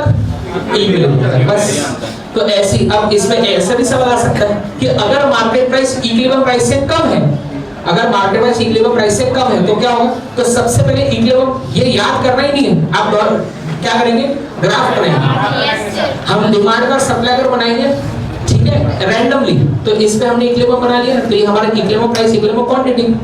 अब हम बोल रहे हैं कि ये प्राइस मार्केट में होनी चाहिए थी इक्विलिब्रियम वाली, पर मार्केट में इससे कम वैल्यू चल रही है, तो इसके कम प्राइस में क्या हो रहा है चेक करो। यहाँ पे अब क्वांटिटी सप्लाइड कम है और क्वांटिटी डिमांडेड ज्यादा, ये सब दिख रहा है आपको, है ना? तो अब मुझे बताइए कि अगर मार्केट में क्वांटिटी सप्लाइड कम है क्वांटिटी डिमांड ज्यादा है, इसको क्या बोलते हैं? इसको बोलते हैं शॉर्टेज का, इसको बोलते हैं शॉर्टेज का सिचुएशन, है ना? हम मार्केट में खरीद रहे हैं तो आसानी से मिल नहीं रहा क्योंकि सप्लाई कम है डिमांड ज्यादा है, खरीदने वाले लोग बहुत ज्यादा है, तो जरूरत किसको है इसमें? बायर को। तो सप्लायर बोलेगा कि ज्यादा प्राइस दो हमको, बायर्स को बोलेगा, वरना आपके इससे बायर बहुत है मार्केट में, तो क्या होगा? प्राइस पे अपवर्ड प्रेशर आएगा। तो प्राइस अगर बढ़ेगा कब तक बढ़ेगा? Equilibrium price. और प्राइस जब बढ़ता है तो क्वांटिटी सप्लाई के साथ क्या होगा? बढ़ेगा और क्वांटिटी डिमांड के साथ गिरेगा। तो चेक करो कि प्राइस अब बढ़ेगा एंड क्वांटिटी डिमांडेड जो है वो गिरेगा, क्वांटिटी सप्लाई जो है बढ़ेगा। कब तक? बस चेक करो, यही आंसर लिखा है। तो हमें ये याद नहीं करना है, हमें बस ये इसका डायग्राम बनाना है, समझिए पक्का? ऐसे ही आगे देखेंगे, जैसे अगर आपको क्वेश्चन में बोला कि इंक्रीज इन डिमांड अगर होता है तो इसका क्या असर पड़ेगा equilibrium price and equilibrium quantity पे। अब बहुत बार क्या होगा, ऐसा आपको डायरेक्टली लिखा होगा कि इंक्रीज इन डिमांड हो रहा है, आपको ऐसा बोलेंगे कि in case of a normal good if income increases, in case of a normal good, if consumers income increases, then what will be the effect on equilibrium price and quantity? मतलब बोल रहा है कि नॉर्मल गुड में income बढ़ी तो demand बढ़ेगा, increase in demand, तो इसका क्या असर पड़ेगा इक्विलिब्रियम प्राइस और क्वांटिटी पे, है ना? तो आपने को ये याद है, डायग्राम बनाना है। तो देखिए कैसे करेंगे, पहले ऐसे ही रैंडमली डिमांड कर और सप्लाई कर बना लेंगे, ये हमारा ओरिजिनल इक्विलिब्रियम है, ये सब। अब हमें क्या करना है? डिमांड को इंक्रीज करना है, राइट? तो राइट पर शिफ्ट, तो हमारे ये डिमांड कर तो नया डिमांड कर इधर बना लूं, राइट पर शिफ्ट, करेक्ट। और अब नया इक्विलिब्रियम चेक कीजिए, प्राइस बढ़ा क्या हो रहा है कि प्राइस भी बढ़ गया और तो चेक करो क्या लिखा है यहाँ पे कि अगर इंक्रीज इन डिमांड होता है तो इंक्रीज इन डिमांड होता है तो इक्विलिब्रियम प्राइस भी बढ़ता है, इक्विलिब्रियम क्वांटिटी भी। बस हो गया। तो याद करना नहीं है, ठीक है। वैसे ही डिक्रीज इन डिमांड कैसे करेंगे, सेम वैसे ही पहले आप क्या करेंगे, डिमांड कर्व बना लिया, एक सप्लाई कर्व बना लिया रैंडमली, इस पे आप इक्विलिब्रियम निकालिए, इक्विलिब्रियम प्राइस इक्विलिब्रियम क्वांटिटी। आप क्या कर रहे हैं, डिमांड को डिक्रीज करके चेक करो क्या होता है, इसको डिक्रीज कर दिया डिमांड में, अब नया इक्विलिब्रियम यहाँ पे आ रहा है ना। तो अब क्या वो प्राइस भी लिखा है क्वांटिटी की, तो चेक करो ये दोनों यही लिखा है। तो आपको यहाँ पे याद नहीं करना है, डायग्राम ये वैसे क्वेश्चन है तो डायग्राम बना के सॉल्व करेंगे। जैसे डिमांड में क्या वैसे सप्लाई में हो जाएगा, अभी आसान है, याद करने की जरूरत नहीं है, बस डायग्राम बनेगा आंसर निकालेंगे। नेक्स्ट अब एक केस आता है आपके उसमें साइमल्टेनियस चेंज, जैसे लिखा होगा आपके बुक में topic simultaneous change in demand and supply. तो जरूरी है कि एक बार में सिर्फ डिमांड ही चेंज हो, ऐसा भी हो सकता है कि डिमांड सप्लाई दोनों चेंज हो जाए। यस और नो बताइए। हाँ, तो अपने काम करते हैं, जल्दी से एक समरी में लिख रहा हूँ, ठीक है। मुझे एक बात बताओ कि समझो हमारा अगर डिमांड भी इंक्रीज होता है, राइट, एंड सप्लाई भी इंक्रीज होता है, राइट, पर अब इसमें ट्विस्ट ऐसा है कि अब इसके अंदर तीन चीजें हो सकती हैं। जब हमारा डिमांड बढ़ता है और सप्लाई बढ़ता है, दोनों बढ़ रहा है, इस केस के अंदर तीन केसेस हो सकते हैं। कैसे? ऐसा हो सकता है कि दोनों में जो इंक्रीज हुआ वो एग्जैक्टली इक्वल हुआ इंक्रीज, या ऐसा हो सकता है कि दोनों में जो इंक्रीज है उसमें से एक के ज्यादा दोनों में जो इंक्रीज है उसमें क्या होगा, एक ज्यादा एक कम। क्या हो रहा है, तो ऐसा हो सकता है कि इंक्रीज इन डिमांड जब इंक्रीज सप्लाई से, या ऐसा भी हो सकता है कि इंक्रीज इन डिमांड कम हो, करेक्ट, इंक्रीज इन सप्लाई से। यस और नो, हो सकता है ऐसा। तो अब हम क्या करेंगे, हम तीनों केसेस में एक बार डायग्राम बना के चेक करेंगे कि क्या होता है तीनों केसेस में, ठीक है ना, राइट। और फिर मैं यहाँ पे लिख दूंगा, एक मिनट रुकेंगे।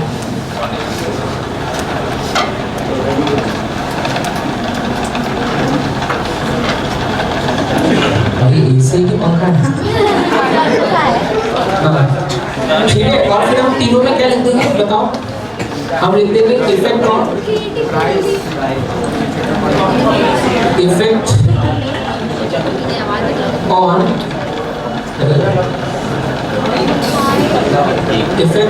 Equilibrium price and equilibrium quantity. तो हम तीनों केसेस में चेक करते हैं कि क्या असर पड़ता है प्राइस और क्वांटिटी में, ठीक है। जल्दी प्लीज ध्यान दीजिए, इधर देखो, जल्दी इधर आइए। यस, तो यहाँ पे देखो जब increase in demand is equal to increase in supply, तो क्या होता है याद करना नहीं है, डायग्राम बनाएंगे। आइए, तो अब हमने वापस से क्या किया, एक हमने डिमांड कर्व बना लिया, एक सप्लाई कर्व बना लिया, और उसके इंटरसेक्शन से इक्विलिब्रियम प्राइस और क्वांटिटी आ गया, करेक्ट। अब क्या करें, अब इसमें आप जो है सुनेंगे प्लीज, अब आप जो है ना इसमें समझो सब पहले डिमांड कर्व को बढ़ा दिया हमने, अब एग्जैक्टली जितना डिस्टेंस आपको यहाँ पे दिख रहा है ना, इन दोनों के बीच में जितना डिस्टेंस, मतलब जितना डिमांड को बढ़ाया उतना ही सप्लाई को बढ़ाना है, एग्जैक्ट उतना ही सप्लाई को बढ़ाना है, ठीक है ना।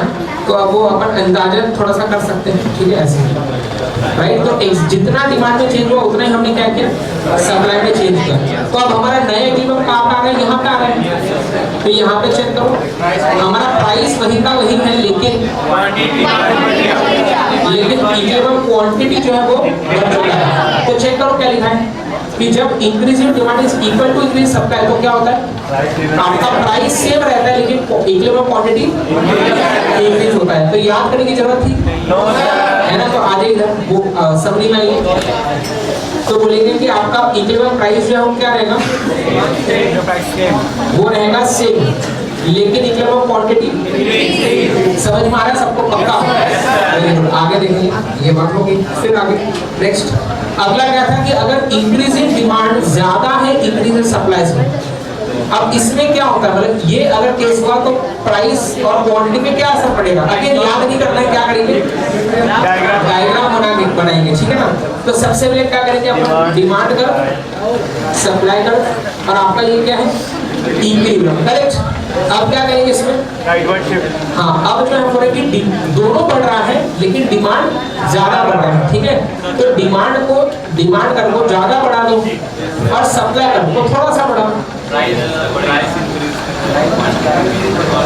तो हमारा नया इक्विलिब्रियम आ गया, प्राइस इंक्रीज क्वांटिटी, ये देखो नया इक्विलिब्रियम आ गया। तो चेक करो क्या हो रहा है, ये नया प्राइस और नया क्वांटिटी, क्या दोनों बढ़ रहा है। तो देखो क्या लिखा है, तो हमको याद करना नहीं है, डायग्राम बनाएंगे। तो आज इधर देखो यहाँ पे लिख दो समरी में कि दोनों जब डिमांड में इंक्रीज ज्यादा होगा सप्लाई की इंक्रीज से, तो क्या होगा, दोनों ही इंक्रीज होगा। यस और नो। अब लास्ट देखेंगे एक बार इसमें और हमारा खत्म हो जाएगा, ये दिखता ही है खत्म, ज्यादा कुछ नहीं। अब बताओ, मुझे बताइए प्लीज, अगर आपका भाई आपसे बड़ा है तो आप आपके भाई से छोटे हो, ऐसी अगर increasing supply is greater than increase demand, तो increase demand is less than, तो थर्ड केस ही मानेंगे कंप्लीट। यस और नो, मतलब दोनों इंक्रीज हो रहा है लेकिन यहाँ पे सप्लाई को ज्यादा इंक्रीज कर रहा है बस, करेक्ट। तो फिर से क्या करेंगे, डायग्राम बनाएंगे, है ना, और original equilibrium price, original equilibrium quantity, correct. अब क्या करेंगे, सप्लाई को पहले आप ज्यादा इंक्रीज कर दो और डिमांड को एकदम ही थोड़ा सा, मतलब इससे कम, थोड़ा सा मतलब इससे कम करना है, ठीक है ना। हाँ, तो नया वाला क्या है हमारा, प्राइस डिक्रीज क्वांटिटी, नया ये आ गया, ठीक है ना। हाँ, तो अब मुझे बताइए कि प्राइस गिर गया और क्वांटिटी चेक करो, देखो क्या लिखा है, वही लिखा है कि प्राइस गिर गया और क्वांटिटी, तो वो लिख देंगे आप सब। तो मुझे आप एक बात बताइए कि यहाँ पे प्राइस गिर गया पर क्वांटिटी, अब इस पे आता है सवाल, आपको क्वेश्चन में बोलेगा वो कि देखो सुनो प्लीज, आपको क्वेश्चन में बोलेगा कि कंप्यूटर को बनाने की टेक्नोलॉजी इंप्रूव हो रही है ना, और लोग जो है अब उन्होंने नए यूजेस निकाल लिए कंप्यूटर को यूज करने के और नए तरीके निकाल लिए। तो क्या होगा, जब टेक्नोलॉजी इंप्रूव होगी कंप्यूटर को बनाने की, तो इसका प्रोडक्शन करने का जो एबिलिटी अपना और बढ़ जाएगा, तो सप्लाई इंक्रीज होगा और न्यू यूजेस निकाले होंगे, और खरीदेंगे इसको, तो डिमांड हमारा बढ़ेगा। लेकिन अब बोले सिर्फ इतना ही दिया है डेटा क्वेश्चन, बोलेगा what will be the effect on equilibrium price and equilibrium quantity, बताइए आंसर। प्राइस सेम रहेगा और क्वांटिटी, है ना, प्राइस सेम रहेगा और क्वांटिटी ऐसा है ना। यस और नो, जल्दी बोलिए। नो, आंसर गलत। ये क्वेश्चन में उन्होंने ऐसा बताया क्या कि सप्लाई ज्यादा इंक्रीज हुआ या डिमांड ज्यादा, ये बताया क्या सकती है, हमें बस इतना बोला है कि दोनों इंक्रीज हो रहा है। हमको ये नहीं बोला इधर कि डिमांड ज्यादा इंक्रीज हुआ या सप्लाई ज्यादा इंक्रीज हुआ, कुछ बताया है? हमें ये नहीं बोला कि दोनों में इक्वल इंक्रीज है या नहीं, ये भी नहीं बताया। मतलब कि इस सवाल में ये तीनों केसेस में से कुछ भी हो सकता है। तो चेक कीजिए, तीनों केसेस में क्वांटिटी बढ़ रही है लेकिन प्राइस सेम भी रह सकती है, बढ़ भी सकती है। इसीलिए इस सवाल का जवाब होता है कि क्वांटिटी तो पक्का बढ़ेगी लेकिन प्राइस का जो इफेक्ट है वो हम डिटरमिन नहीं कर पाएंगे। आप समझ में आ रहा है? चेंज यहाँ लिख सकते हैं, change in price can not be, क्या पॉइंट समझ में आ गया? 100%। जैसे अगर आपको सवाल में बोला कि सप्लाई डिक्रीज होने का आपको डेटा दिया है, डिमांड डिक्रीज होने का डेटा दिया है, पर ये इक्वल है, ये ज्यादा है, ये कम है, ये चीज नहीं दी, तो इस केस में क्या होगा है यहाँ पे क्वांटिटी आपकी गिरेगी ये पक्का है, लेकिन अगेन प्राइस जो है ये बढ़ भी सकता है, गिर भी सकता है, सेम भी रह सकता है। तो अगेन अगर सवाल में ये दिया हो पर ये नहीं दिया तो क्या बोलेंगे कि क्वांटिटी गिरेगी लेकिन प्राइस के साथ कुछ भी हो सकता है, वो हम नहीं बता सकते क्योंकि आपने डेटा पूरा नहीं दिया। ऐसा समझ रहे? तो इसके लिए मैंने समरी बनाई है, यहाँ पे देखो ये वाली, आप लगे तो इसका देख सकते, फोटो भी ले सकते हो। क्या है, अगर both demand and supply increase होता है पर क्वेश्चन में ये नहीं बोला कि कौन ज्यादा इंक्रीज है कौन सा कम इंक्रीज है, तो क्या होगा, क्वांटिटी जरूर बढ़ेगी पर प्राइस का चेंज हम नहीं बता सकते। समझ रहे हो? और अगर क्वेश्चन तो बोला डिमांड सप्लाई दोनों डिक्रीज होता है तो क्वांटिटी तो गिरेगी लेकिन प्राइस का इफेक्ट नहीं बता पाएंगे। समझ में आ गया? बस ऐसे टाइप के सवाल इसमें ज्यादा आता है। एक और सवाल है इसमें जो आता है वो है ये वाला, है ना? तो ये ना मैंने एक YouTube पे, है ना, मैंने एक YouTube पे, अगर किसको इसका एक्सप्लेनेशन चाहिए इस वाले सवाल का, ये वाला सवाल है ना, इसका एक्सप्लेनेशन चाहिए तो YouTube पे आप सर्च कर लेना कि क्या बताइए, इम्पोर्टेंट MCQ, ऐसा इम्पोर्टेंट MCQ मोनीशपुरा, मेरा नाम डाल देना उसके साथ। तो एक आपको वीडियो मिलेगा 12 मिनट का अराउंड, तो उसमें मैंने एग्जैक्टली यही वाला सवाल को एक्सप्लेन किया। तो इसका एक्सप्लेनेशन वहां से देख सकते हैं, जिसको देखना है YouTube पे फ्री में मिल जाएगा। ठीक है, आगे नेक्स्ट चलिए। तो यूनिट 2 खत्म, इतना ही है यूनिट 2 में, ठीक है ना? तो उसमें उसमें जो है आपके पास क्वेश्चन आया तो डायग्राम ड्रॉ करके देखना। जैसे हमें क्वेश्चन आया था कौन सा, एक कर लेते चलो, ये वाला हमने ये किया था ना कि अगर मोनिका भी कंप्यूटर था कि मोबाइल था, हाँ, कि डिक्रीज इन डिमांड, ऐसे था ना कि decrease in demand of mobile phones, इसकी वजह से क्या होगा, याद आ रहा है कि इसका क्या इफेक्ट पड़ेगा, याद आ रहा है कि नहीं? तो मैंने बोला था ये क्वेश्चन इसका था, इकोनॉमिक्स चैप्टर 4 यूनिट 2। तो इसमें क्या होगा देखो, क्या करेंगे, सबसे पहले ओरिजिनल डिमांड का और ओरिजिनल सप्लाई का, फिर दोनों का इंटरसेक्शन। तो ये ओरिजिनल सिचुएशन पे हम आ गए, ठीक है? ओरिजिनल सिचुएशन पे आप क्या करना है, हमें सिर्फ डिमांड को डिक्रीज करना है, हमें सिर्फ यहाँ पे डिमांड को डिक्रीज कर देना है। तो नया इक्विलिब्रियम कहाँ है, यहाँ पे। तो क्या हो रहा है बताइए, हमारा प्राइस भी गिरता है और नंबर ऑफ मोबाइल्स बॉट वो भी तो गिरेगा। बस तो ऐसे आंसर देना था वो क्वेश्चन का जो हमने अभी आज क्विज में किया था। समझ में आ गया? वो इसका बात था। चलिए, वेरी गुड। विवेक बोल रहा है ऐसा ना, बराबर है, टॉपर है हमारे। चलिए अब बात करेंगे यूनिट 3 की। चलिए आगे जल्दी से, economics chapter 4 unit 3, price output determination under different market forms. आई तो इसमें सबसे पहले बात होती है कि मार्केट, है ना, मार्केट स्ट्रक्चर क्या होता है। तो ये एमसी को आ सकता है। Market structure is the way the sellers and buyers interact to determine equilibrium price and quantity. तो कैसे सेलर्स एंड बायर्स इंटरैक्ट करते हैं और मार्केट में प्राइस क्वांटिटी डिटरमिन होती है, ये डिपेंड करता है मार्केट के स्ट्रक्चर पे। 4 टाइप के मार्केट स्ट्रक्चर हो सकते हैं, परफेक्ट कंपटीशन, मोनोपोली, मोनोपोलिस्टिक और ओलिगोपोली। पहला वाला देखेंगे क्या, कैरेक्टरिस्टिक ऑफ परफेक्ट कंपटीशन। आइए तो पहला पॉइंट इसमें देखेंगे, लार्ज नंबर ऑफ। इसमें एमसीक्यू ये आता है, आपको पूछेगा कि large number of buyers and sellers का मतलब क्या है। तो इसका ये मतलब होता है कि मार्केट में इतने ज्यादा सप्लायर हैं, इतने ज्यादा सप्लायर कि अगर एक इंडिविजुअल सप्लायर सेलर बोलेगा कि मैं मार्केट को बदल के रख दूंगा, मैं प्राइस को चेंज करके मार्केट को बदल के रख दूंगा, तो उससे कोई फर्क पड़ेगा नहीं, है ना। तो इसका मतलब होता है कि large number of buyer sellers का मतलब है कि हर एक इंडिविजुअल बायर सेलर जो है उसका कंट्रीब्यूशन टोटल मार्केट में बहुत ज्यादा छोटा है। तो एंड ईच सेलर या each buyer is unable to influence the price demand और सप्लाई ऑफ द मार्केट। समझ में आ रहा है? पक्का 100%। हेलो, फिर आगे आता है कि परफेक्ट कंपटीशन में होमोजेनियस या आइडेंटिकल प्रोडक्ट्स होते हैं, मतलब क्या, सेम टू सेम, है ना, सेम टू सेम। तो ध्यान देंगे तो यहाँ पे आपको एमसीक्यू आ सकता है, कौन से टाइप के मार्केट में परफेक्ट सब्स्टिट्यूट्स होते हैं? हर सेलर के प्रोडक्ट्स एक दूसरे के परफेक्ट सब्स्टिट्यूट्स, क्या बोलोगे? Perfect combination.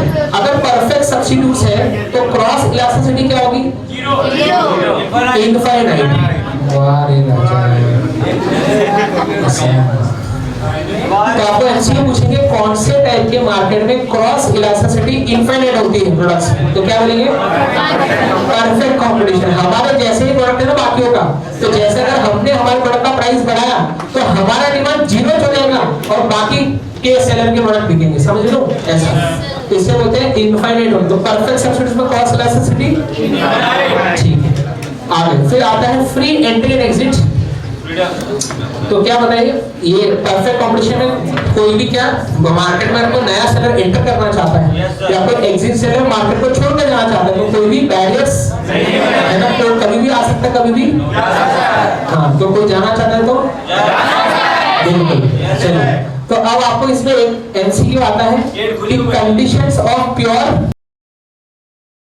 कंपटीशन।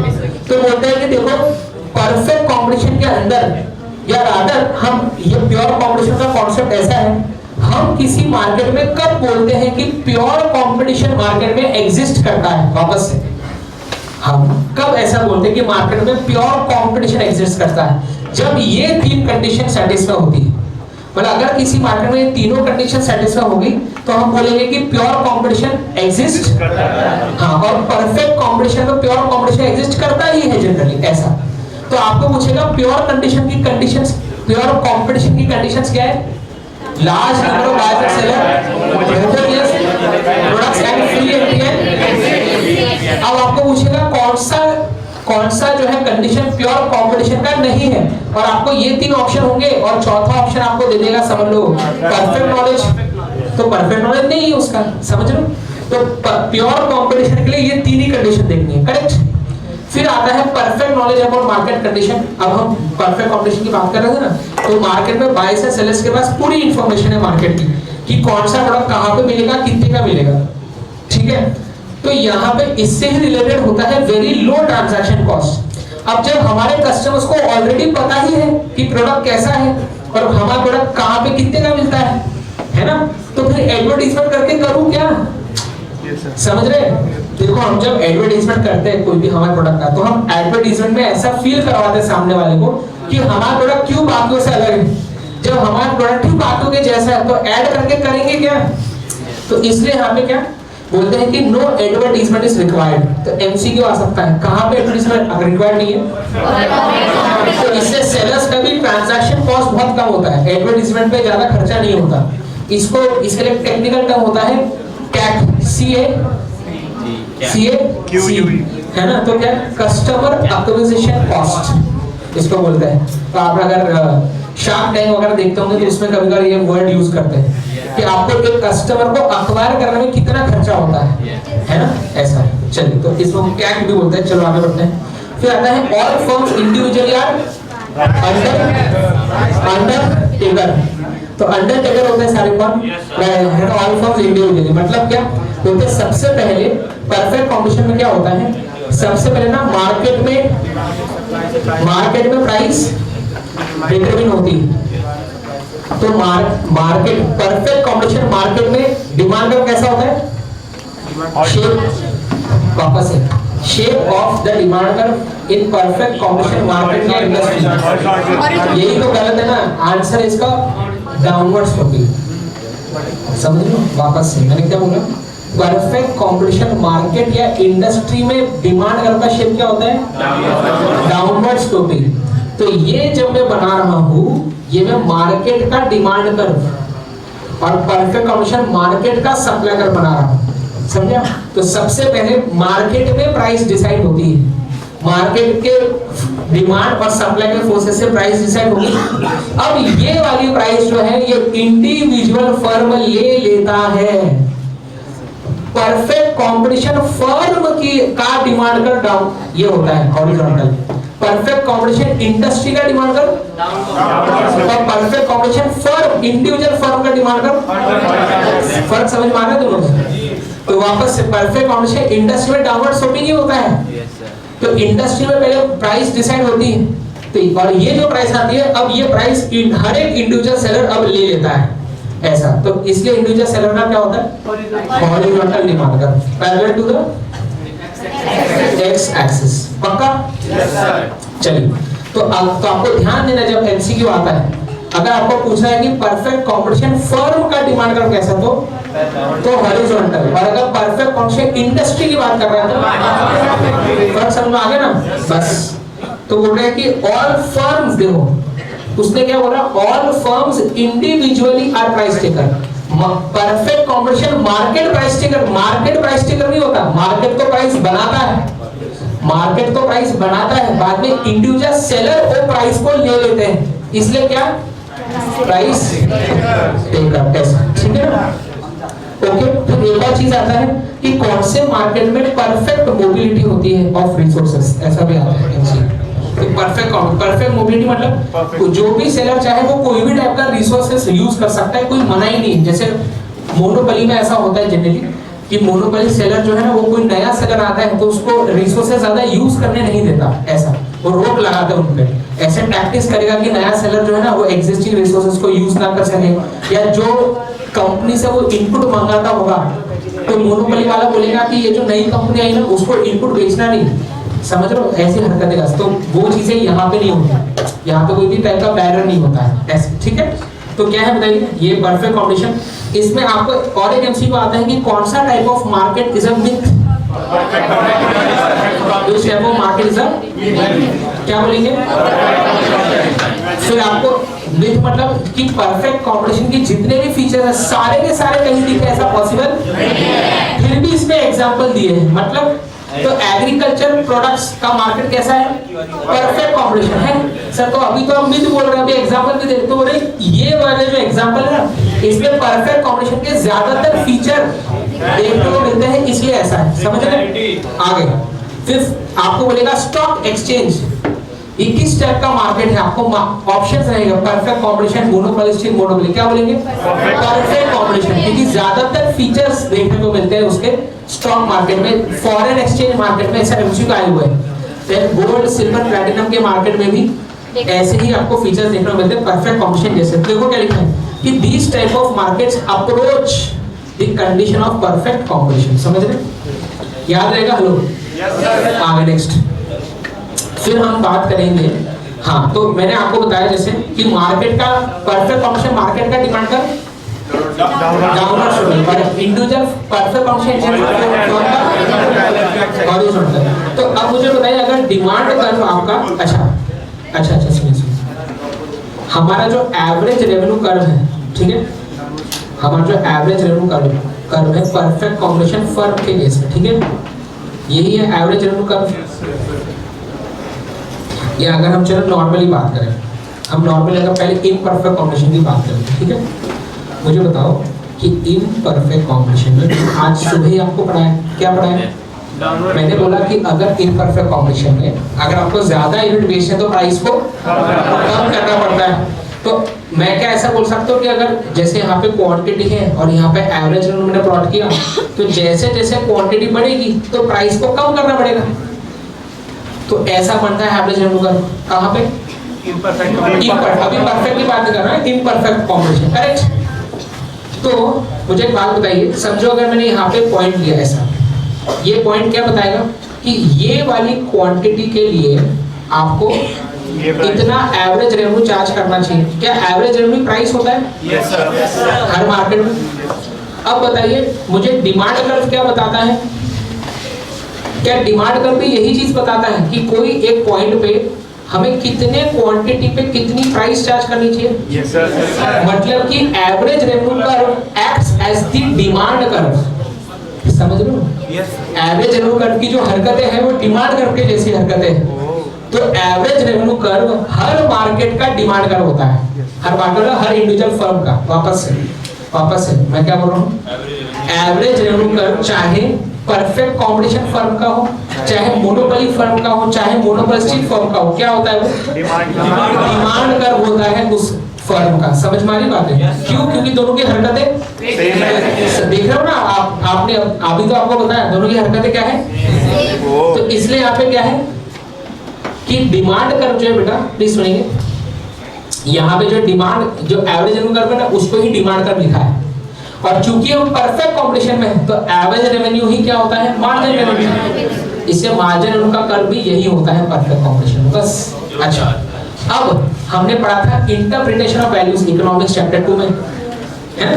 उसमें हम पढ़ते हैं कि जब हमारा डिमांड कर्व हॉरिजॉन्टल होता है पैरेलल टू एक्स एक्सिस, तो इलास्टिसिटी क्या होती है? हाँ, जीरो की इनफाइनाइट, जीरो की इनफाइनाइट, इनफाइनाइट, ठीक है? तो इनफाइनाइट होता है, तो इधर इलास्टिसिटी क्या होगी? प्राइस इलास्टिसिटी डिमांड क्या होगा?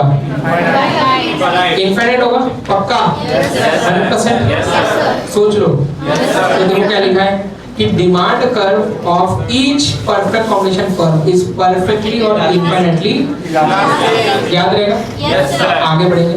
फिर आप बात आती है, हमको एमसीक्यू आ सकता है कि हमें किसी भी फर्म का इक्विलिब्रियम निकालना हो, तो इक्विलिब्रियम कैसे निकलता है, उसके क्या कंडीशन है? तो इक्विलिब्रियम एक ऐसा सिचुएशन होता है जहां पे हमारा सेलर सबसे ज्यादा खुश होता है ना, उसे मैक्सिमम पॉसिबल सेटिस्फैक्शन मिलता है। तो एक सेलर को कब सबसे ज्यादा खुशी होगी? जब उसका प्रॉफिट मैक्सिमाइज होगा। और प्रॉफिट मैक्सिमाइज कहां होता है? अच्छा मुझे बताओ, मोनोपोली में प्रॉफिट मैक्सिमाइज कब होगा? उसमें भी वही होता है। तो चाहे कोई भी मार्केट हो, प्रॉफिट मैक्सिमाइज इसी लेवल पे होगा। समझ रहे? चाहे कोई भी मार्केट हो, परफेक्ट कॉम्पिटिशन, मोनोपोली, मोनोपोली, हर जगह पे जिस पॉइंट पे एमआर इक्वल टू एमसी होगा, वहीं पे प्रॉफिट मैक्सिमाइज होगा। अच्छा, अगर क्वेश्चन पूछा कि लॉस मिनिमाइजिंग लेवल क्या है, तो इसी को टिक मारेंगे, ठीक है? तो बोलते हैं इक्विलिब्रियम निकालने के लिए सबसे पहले एमआर इक्वल टू एमसी होना चाहिए। अगर ये चीज हुई तो ही आपको सेकंड कंडीशन चेक करनी है। इसलिए हम इसको बोलते हैं फर्स्ट ऑर्डर कंडीशन। क्या बोलते हैं? तो आपको पूछेगा फर्स्ट ऑर्डर कंडीशन क्या है इक्विलिब्रियम की of a firm, M R equal to. अगर फर्स्ट ऑर्डर कंडीशन पूरा हुआ तो ही सेकंड ऑर्डर कंडीशन पे हमें जाना है ना? मतलब कि पहले अगर प्यार हुआ तो ही शादी की बात होगी ना, समझ में नहीं पाते? तो पहले आपको फर्स्ट ऑर्डर चेक करना है। अगर फर्स्ट ऑर्डर कंडीशन पूरा हुआ तो ही हमें सेकेंड ऑर्डर कंडीशन पे जाना है। तो सबसे पहले हम यहाँ पे, जैसे हम यहाँ पे जाएंगे, यहाँ पे देखो हमें चेक करना है M R equal to MC कहाँ हो रहा है, बताइए? दो जगह। तो यहाँ पे भी हो रहा है ना, ये एमसी कर्व है, ये वाला ये एमसी कर्व है। तो यहाँ पे भी M R equal to MC हो रहा है और यहाँ पे भी M R equal to MC हो रहा है। तो क्या ये दोनों पॉइंट पे फर्स्ट ऑर्डर कंडीशन चेक हो गई? अब दूसरी, अब सेकेंड ऑर्डर कंडीशन चेक करना है हमें कि हाँ, कि आपका जो मार्जिनल कॉस्ट कर्व है ना, उसको एम आर कर्व को नीचू से क्या करना है, नीचू से कट करना है। तो यहाँ पे मुझे बताइए कि फर्स्ट केस में पॉइंट टी पे हमारा जो ये ना मार्जिनल रेवेन्यू, असल मार्जिनल कॉस्ट को ऊपर से कट कर रहा है ना, ऊपर से कट कर रहा है मार्जिनल रेवेन्यू को। तो ये पॉइंट, और यहाँ पे मार्जिनल कॉस्ट को क्या कर रहा है, नीचे से कट कर रहा है मार्जिनल, इसलिए यही है इक्विलिब्रियम पॉइंट। सर तो इसमें ऐसा क्यों किया? क्योंकि अगर आप यहीं पे रुक जाते प्रोडक्शन करना तो क्या होता, अगर आप यहीं पे रुक जाते प्रोडक्शन करना तो क्या होता कि आप ना और ज्यादा प्रॉफिट कमा सकते थे, और ज्यादा क्वांटिटी बढ़ा के आपका मार्जिनल कॉस्ट गिर सकता था और आप एडिशनल प्रॉफिट कमा सकते थे अगर आप यहीं पे रुक जाते थे, है ना? पर अभी तक मैक्सिमम अचीव नहीं हुआ, इसलिए हम और आगे बढ़ते हैं इस पॉइंट तक। अब इसके आगे अगर मैं बढ़ा, अगर मैं इससे आगे बढ़ा तो पेमेंट क्या होगा, तो हमारा कॉस्ट बढ़ जाएगा, रेवेन्यू कम हो जाएगा। देखो अगर मैंने इससे ज्यादा बनाया होता तो फिर क्या होता, मेरा कॉस्ट ज्यादा है और मार्जिन रेवेन्यू कम आ रहा है, समझ रहे? तो इसलिए हम इस पॉइंट तक करेंगे क्योंकि हमें इस लेवल तक ही क्या हो रहा है, मैक्सिमम प्रॉफिट्स मिल रहे हैं। तो कंडीशन क्या है, M equal to MC and कि MC curve should cut MR from below. इसका दूसरा भी बोलते हैं कि MC curve should have a positive slope, मतलब अपवर्ड स्लोपिंग होना चाहिए मार्जिनल कॉस्ट का, है ना? तो यहाँ पे क्या है, यहाँ पे मार्जिनल कॉस्ट का डाउनवर्ड स्लोपिंग है और यहाँ पे मार्जिनल कॉस्ट का, उसको ऐसे भी बोलते हैं कि मार्जिनल कॉस्ट का पॉजिटिव स्लोप होना चाहिए, उस पॉइंट पे ही इक्विलिब्रियम आ सकता है। समझ में आ गया? तो इसलिए कंडीशन आगे। अब यहाँ पे एमसीक्यू आता है कि मुझे बताइए प्लीज देखिए स्क्रीन के ऊपर। अभी एमसीक्यू ऐसा आता है कि परफेक्ट कॉम्बिनेशन फर्म में सप्लाई कर्व क्या होता है? MC का MC एबीसी के ऊपर परफेक्ट कॉम्बिनेशन फर्म में सप्लाई कर्व क्या होता है? तो इसका आंसर होता है marginal cost curve above the ABC average variable cost curve acts as the supply curve of perfect combination. ये बच्चा जो है ना इसमें अराउंड अभी भी जब मैं एग्जाम के वाले क्विज लूंगा ना तो इसमें 30 to 40% बच्चे ही करेक्ट आंसर देंगे, फिक्स है ये, है ना? तो कृपया करके इस सब चीजों पे ध्यान दीजिए। चैप्टर 4 से बहुत ज्यादा क्वेश्चंस आते हैं, मिनिमम 12 से 15 एमसीक्यू आपको चैप्टर 4 से आएंगे, समझ रहे? तो चैप्टर 4 करना ही करना है। इसका वन शॉट मैंने बनाया, वो कल बिट्टी वाली लिंक जो बताई थी उसमें मिल जाएगा, ठीक है? तो क्या बताइए, dash curve acts as the supply curve of perfect combination, marginal cost curve above the ABC ABC acts as the supply curve of perfect combination. आगे फिर मुझे बताइए कि क्या परफेक्ट कॉम्बिनेशन फर्म में हमें शॉर्ट रन में जो है लॉसेस हो सकते हैं? Yes sir हाँ, हमें सुपर नॉर्मल प्रॉफिट हो सकता है? Yes sir क्या नॉर्मल प्रॉफिट हो सकता है? Yes sir मतलब ठीक सुनिए बोलते हैं कि हम प्रॉफिट कैलकुलेट कैसे करते हैं? Profit calculate total revenue minus total cost करते हैं। या इसको अगर मैं एवरेज करना चाहूँ तो एवरेज रेवेन्यू और एवरेज कॉस्ट को compare, average minus average cost नहीं, total revenue minus total cost करके हमें टोटल प्रॉफिट और लॉस के बारे में पता चलता है। पर average revenue minus average cost करके टोटल प्रॉफिट नहीं पता चलेगा, एवरेज पता चलेगा ना। हाँ, तो हमको उसका हमें प्रॉफिट और लॉस निकालने के एवरेज रेवेन्यू और एवरेज कॉस्ट को कंपेयर करना चाहिए, समझ रहे? मतलब कि जब हमारा एवरेज रेवेन्यू एवरेज कॉस्ट से ज्यादा है तो हम बोलते हैं कि हम जो नॉर्मली कमा सकते थे उससे ज्यादा कमा के दे रहा है हमारा बिजनेस, इससे बोलते हैं इसे नॉर्मल से ज्यादा, सुपर नॉर्मल प्रॉफिट इसमें होता है। तो इस केस में अगर दोनों को क्वांटिटी से मल्टीप्लाई करूं तो टोटल रेवेन्यू टोटल कॉस्ट से ज्यादा आता है, तो क्या होता है? Super normal profit. अच्छा, मुझे बताइए जब हमारा total revenue equal to total cost होगा तो हमारा प्रॉफिट क्या आएगा? Normal profit. जीरो आएगा प्रॉफिट। जीरो आता है मतलब क्या? हम जितना नॉर्मली कमा सकते, अगर हम बिजनेस नहीं करते तो कहीं और कुछ करते थे तो कहीं और कुछ नॉर्मली करके जितना कमा सकते थे उतना ही हमें हमारा बिजनेस कमा के दे रहा है, ये बताता है प्रॉफिट जब जीरो है, इसका ये मतलब होता है, ठीक है? वापस से हमें जब बिजनेस में प्रॉफिट जीरो, बिजनेस मतलब इकोनॉमिक्स के हिसाब से, हम अकाउंटिंग की बात नहीं कर रहे, इकोनॉमिक्स के हिसाब से इकोनॉमिक प्रॉफिट जब जीरो होता है इसका मतलब क्या है कि जो पैसा हम नॉर्मली कमा सकते थे कहीं और से, वो पैसा भी हमारा बिजनेस उतना कमा के दे दिया है। इसलिए हम जब जीरो लेवल होता है इकोनॉमिक प्रॉफिट तो उसे नॉर्मल प्रॉफिट बोलते हैं कि नॉर्मली जितना कमा सकते थे उतना कमा चुके हैं। अगर इससे ज्यादा वैल्यू आई तो सुपर नॉर्मल, मतलब नॉर्मल से ज्यादा, ठीक है? तो जब जीरो वैल्यू आती है तो normal profit. So total revenue equal to total cost आता है तो नॉर्मल प्रॉफिट, इसको एवरेज आउट किया तो average revenue equal to average cost होता है तो नॉर्मल प्रॉफिट। तो कैसे करते हैं? हमें सबसे पहले क्या करना है ना, हमें सबसे पहले इक्विलिब्रियम का लेवल निकालना है। क्या निकालना है? इक्विलिब्रियम कैसे आता है? MR इक्वल टू, तो कहाँ हो रहा है वो? ई पे, यहाँ पे। अच्छा, और अब मुझे बताइए कि यहाँ पे मार्जिनल कॉस्ट का नीचे से कट कर रहा है? Yes, sir. फर्स्ट ऑर्डर भी हो गया, सेकंड ऑर्डर भी चेक हो गया। अब ये हो गया, ये जो पॉइंट हमने निकाला ना, ये इक्विलिब्रियम पॉइंट है। इसके हिसाब से क्वांटिटी सिलेक्ट करेंगे। तो ये क्वांटिटी कौन सी है? प्रॉफिट मैक्सिमाइजिंग क्वांटिटी, मतलब इस लेवल पे प्रोडक्शन किया तो प्रॉफिट मैक्सिमाइज हो सकता है, समझा? ओके। और अब क्या करेंगे, जब मुझे निकालना है प्रॉफिट एंड लॉस, तो अब इस लेवल पे चेक करूंगा एवरेज रेवेन्यू कितना है, तो वो एग्जैक्टली वो भी इतना ही है, और एवरेज कॉस्ट भी इतना ही आ रहा है। तो एवरेज रेवेन्यू और एवरेज कॉस्ट इक्वल आ रहा है, इसीलिए नॉर्मल प्रॉफिट है। समझ में आ गया? और जब एवरेज रेवेन्यू एवरेज कॉस्ट से कम होना तो ठीक है। चलिए आगे बढ़ेंगे।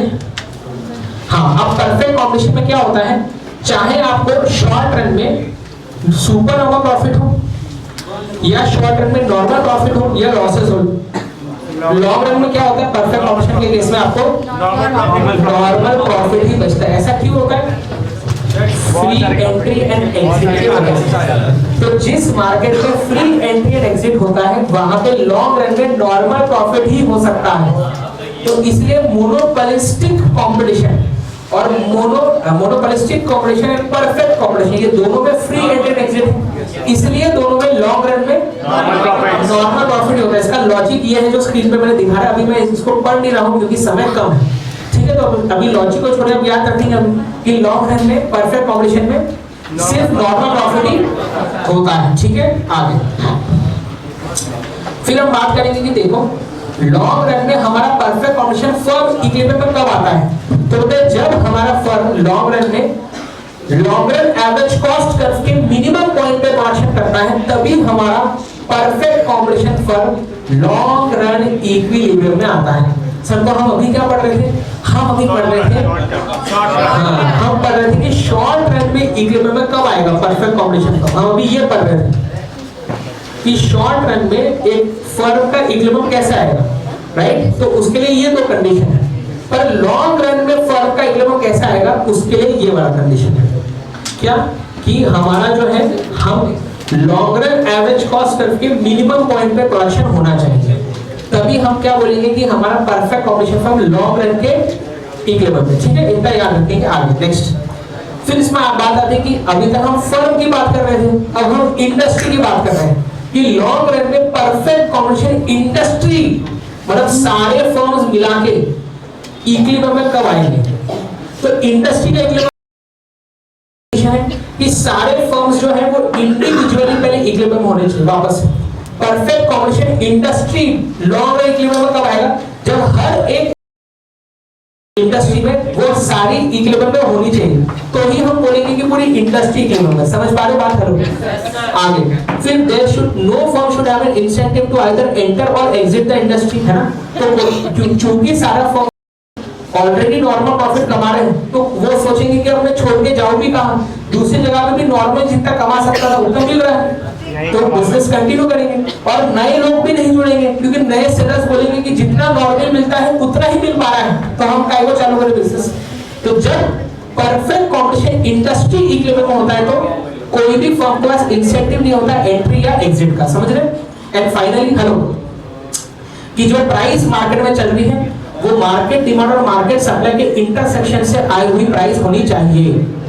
तो ये तीनों कंडीशन जब सेटिस्फाई होती है तो लॉन्ग रन में क्या होता है, perfect competition industry hello perfect competition industry equilibrium में होती है। आगे अब मुझे आप एक बात बताएंगे, एक चीज होता है जो होता है बेटा productive efficiency and allocative efficiency. मुझे बताएंगे एलोकेटिव एफिशिएंसी इसमें से क्या है, ठीक है। एफिशिएंसी इसमें से क्या आपको बताना है, ठीक है ना। चलिए MR equal to MC, AR equal to MR, ठीक है, और AR इक्वल टू MC या AC इक्वल टू MC, बताइए जल्दी कि A वाले लिखते हैं पक्का नहीं गए, तो A क्या है, profit maximising AR equal to MR क्या होता है, AR इक्वल टू MR क्या होता है कि ये this happens only in AR equal to MC, ये होता है प्रोडक्टिव एफिशिएंसी। इसका मतलब क्या है कि जितना हमें खर्चा एक एडिशनल यूनिट को बनाने में लग रहा है उतना ही प्राइस हम सामने वाले से चार्ज कर रहे हैं। And AC equal to MC का मतलब होता है प्रोडक्टिव एफिशिएंसी, है ना। ये कब होता है, जब हम लॉन्ग रन में एवरेज कॉस्ट के मिनिमम पॉइंट पे वर्क करते हैं। तो हमने चैप्टर 3 में पढ़ा है कि where average cost is minimum, तो वहां पे marginal cost is equal to average cost. तो आंसर क्या है बताइए कि productive efficiency AC equal to MC, allocative efficiency क्या होता है, price equal to marginal cost. आपको पूछेगा कि मोनोपोली वाला एलोकेटिवली इनएफिशिएंट क्यों होता है, ऐसा MCQ आता है। Monopoly firm is allocatively allocatively inefficient. इसका मतलब होता है, पहले समझो, एलोकेटिव एफिशिएंसी क्या होता है? प्राइस इक्वल टू या एआर इक्वल टू एमसी। तो मोनोपोली के केस में क्या होता है ना, वो ज्यादा प्राइस चार्ज करता है मार्जिनल कॉस्ट से। इसके लिए एक नाम होता है, जो बता सकता है? इस चीज का एक नाम होता है, बताइए। जब एक सेलर मार्जिनल कॉस्ट से ज्यादा प्राइस चार्ज कर सकता है, इसको क्या बोलते हैं? हाँ हाँ, मतलब वो तो इंग्लिश में बोल दिया आपने ये चीज। बार्गेनिंग पावर, इसको बोलते हैं मार्केट पावर या मोनोपोली पावर, इसको बोलते हैं। तो आप मोनोपोली के किस में जाएंगे? आप मोनोपोली के जाइए, जल्दी से चेक करेंगे।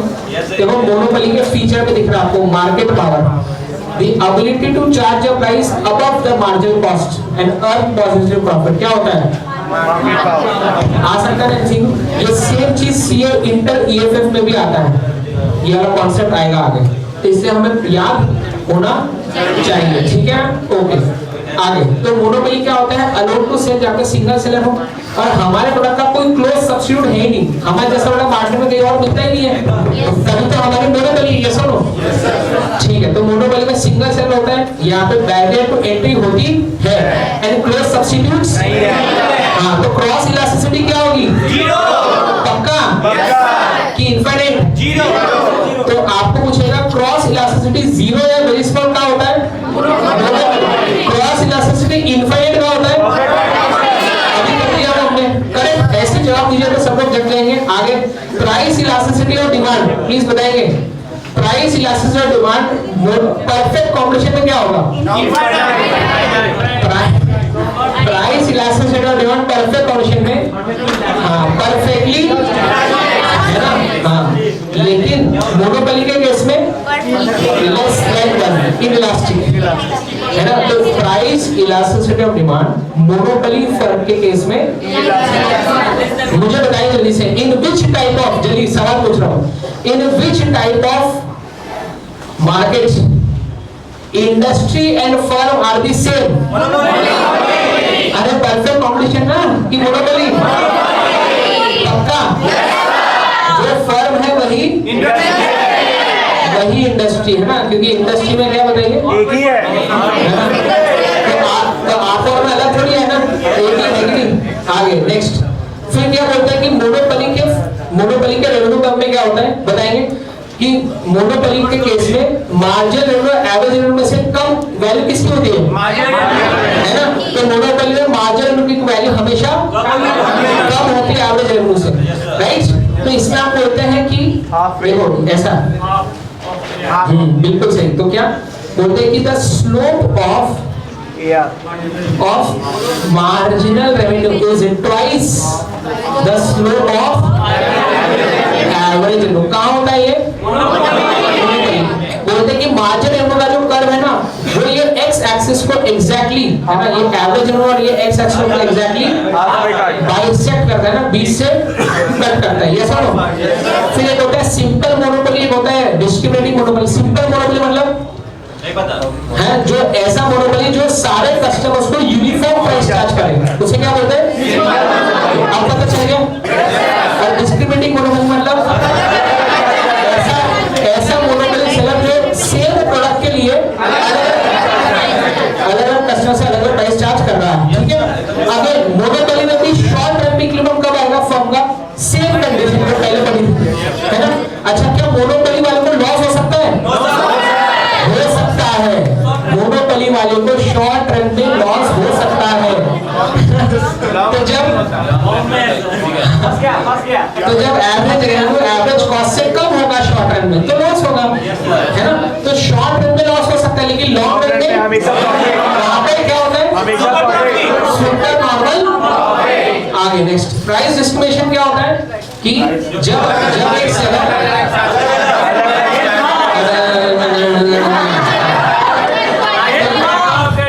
है ना, तो प्राइस इसमें क्या होता है? तो जब हमारा प्राइस अलग अलग चार्ज करते हैं सेम प्रोडक्ट के लिए due to market access, due to reasons, market power, due to reasons other than associated with cost. समझ में आ रही बात है? तो यहाँ पे समझो, याद रखिए इसमें ना 4 कंडीशन पे एमसीक्यू आता है। चलिए अपन ना अभी 10-15 मिनट में खत्म करें, जरूर सुनिए थोड़ा सुनिए। प्राइस सिस्टम उसमें 4 कंडीशन पूरी होनी चाहिए तो ही एक सेलर प्राइस सिस्टम कर पाएगा। पहला कंडीशन क्या है कि सेलर का अपने सप्लाई पे, प्रोडक्ट के सप्लाई पे कुछ क्या होना चाहिए, सेलर जो है अपने मार्केट को सब मार्केट में डिवाइड कर पाना चाहिए। अगर हमने हमारे मार्केट को सब मार्केट्स में डिवाइड कर दिया तो हर एक सब मार्केट में प्राइस लेस डिमांड अलग होनी चाहिए तो ही हम ये कर पाएंगे। एंड फाइनली क्या बताइए कि मार्केट आर्बिट्राज, मतलब कि जिस मार्केट में हमने हमारे प्रोडक्ट को सस्ता बेचा वहां पे रौनक क्या करेगा, सस्ता खरीदेगा और महंगे में जाकर पेन डालेगा, बैठे बैठे प्रॉफिट कमाएगा। ऐसा तो इसे मार्केट आर्बिट्राज नहीं होना चाहिए, याद रहेगा। तो 4 कंडीशन पे एमसीक्यू आता है। सर वो प्राइस डिस्क्रिमिनेशन का आप रीजन बताए तो एक्सप्लेन कर दीजिए। Due to reasons not associated cost. Yes sir. Mohit था, मोहित और आलिफ जो है ना, तो समझो कि मोहित जो है वो जो है मोहित समझो पुणे से है और आलिफ जो है पटना से, ठीक है। अरे राजा हमको घर जाने के उसके चलो ठीक है। तो ये पुणे से थोड़ी ना सच में ये भी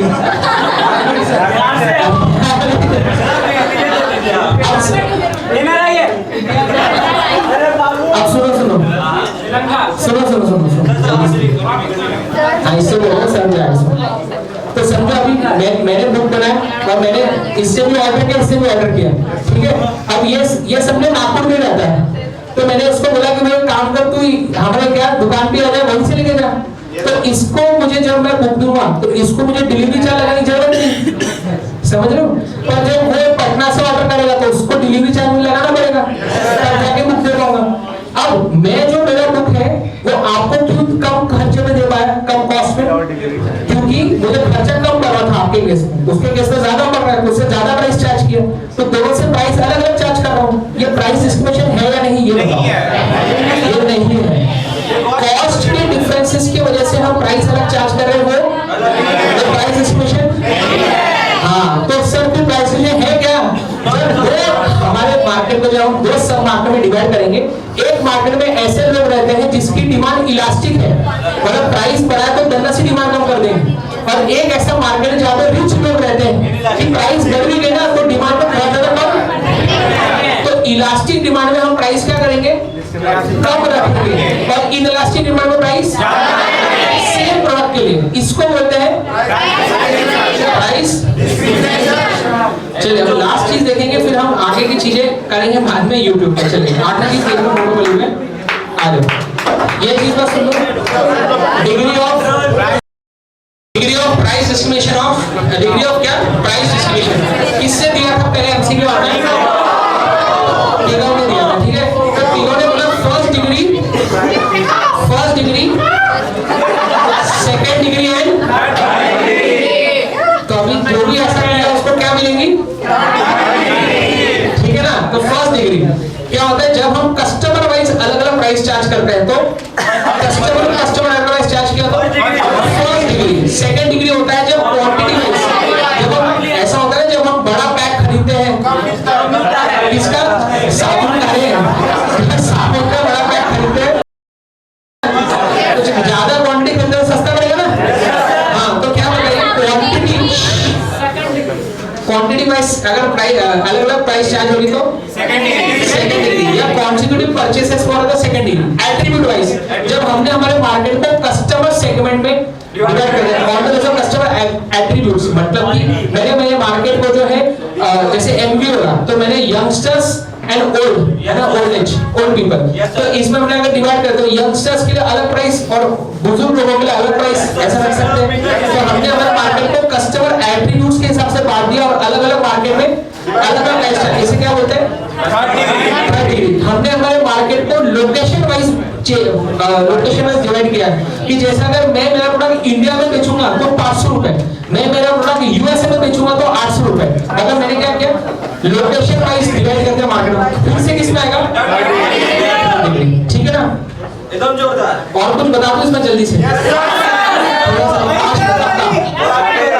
फास्ट इम्पोर्टेंट बता देता हूँ, एक सुनसिम इम्पोर्टेंट बता रहा हूँ। एक एमसीक्यू आता है, एक्सेस कैपेसिटी कहाँ होता है? सर वो आपको देखिए एक्सेस कैपेसिटी कहाँ होता है? Monopolistic combination. तो अगर ऐसा पूछे एक्सेस कैपेसिटी कहाँ है, मोनोपोलिस्टिक।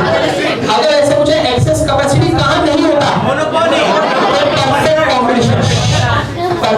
परफेक्ट कॉम्बिनेशन में एक्सेस कैपेसिटी हो ही नहीं सकता, पर मोनोपोलिस्टिक में हमेशा होता है, समझ रहे हो? तो मोनोपोली और ओलिगोपोली में कभी कभी एक्सेस कैपेसिटी होती है, करेक्ट?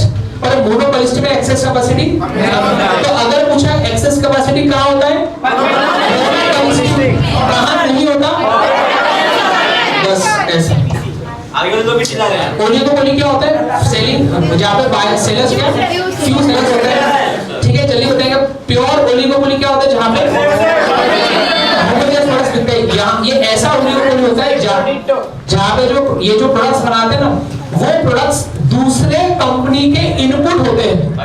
ये एमसीक्यू आया था जुलाई 22 एग्जाम में कि ऐसा कौन सा ओलिगोपोली है जहाँ पे ऐसे प्रोडक्ट्स बनते हैं जो दूसरे कंपनीज का इंटरमीडिएट गुड बनता है। क्या बोलेंगे, परफेक्ट। ये बात कर लो अलग से, ठीक है ना, भूल जाते बच्चे। डिफरेंशिएटेड ओलिगोपोली में डिफरेंशिएटेड प्रोडक्ट्स, टोटल ओलिगोपोली में डायरेक्ट एंट्री में, क्लोज्ड में एंट्री स्टेटमेंट। कल्यूजन में क्या होगा, मिलीभगत।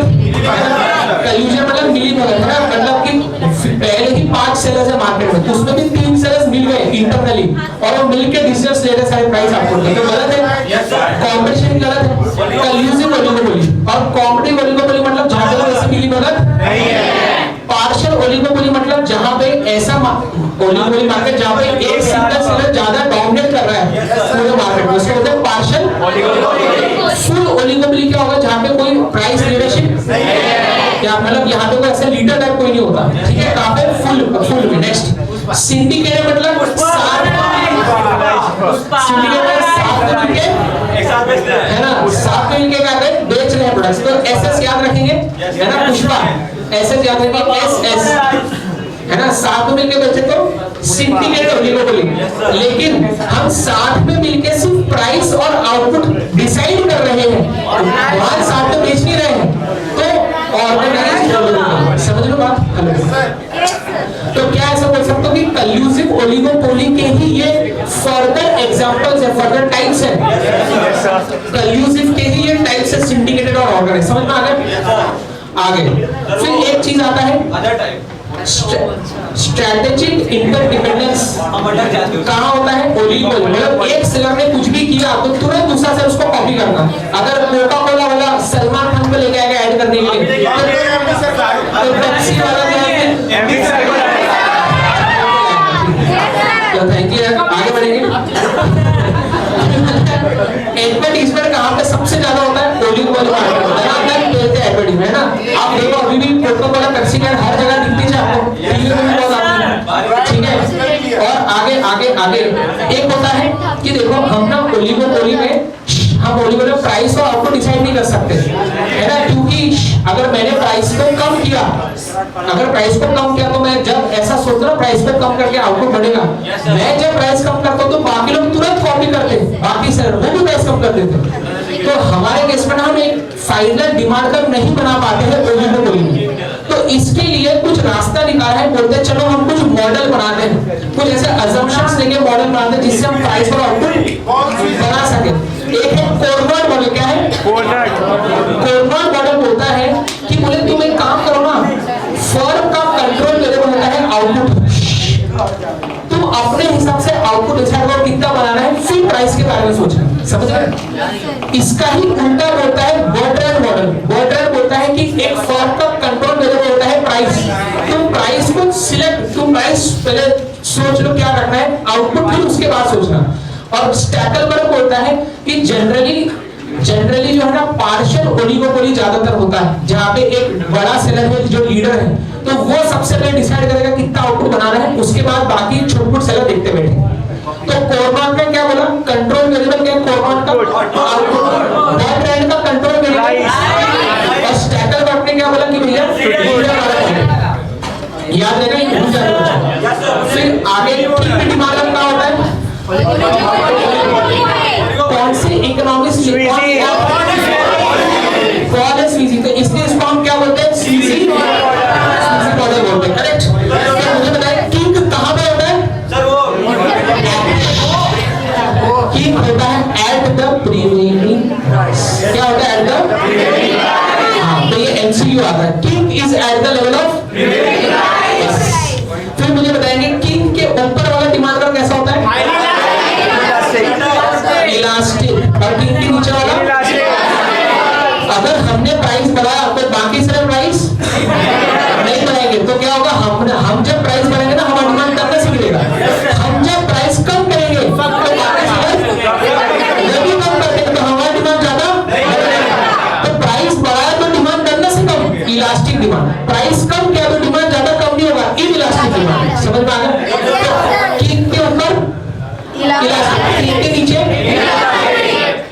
और फाइनली आखिरी 4 बस बचा है ड्यूओपोली, क्या होता है जहां पे दो सेलर्स होते हैं, monopoly, monopoly single seller, monopoly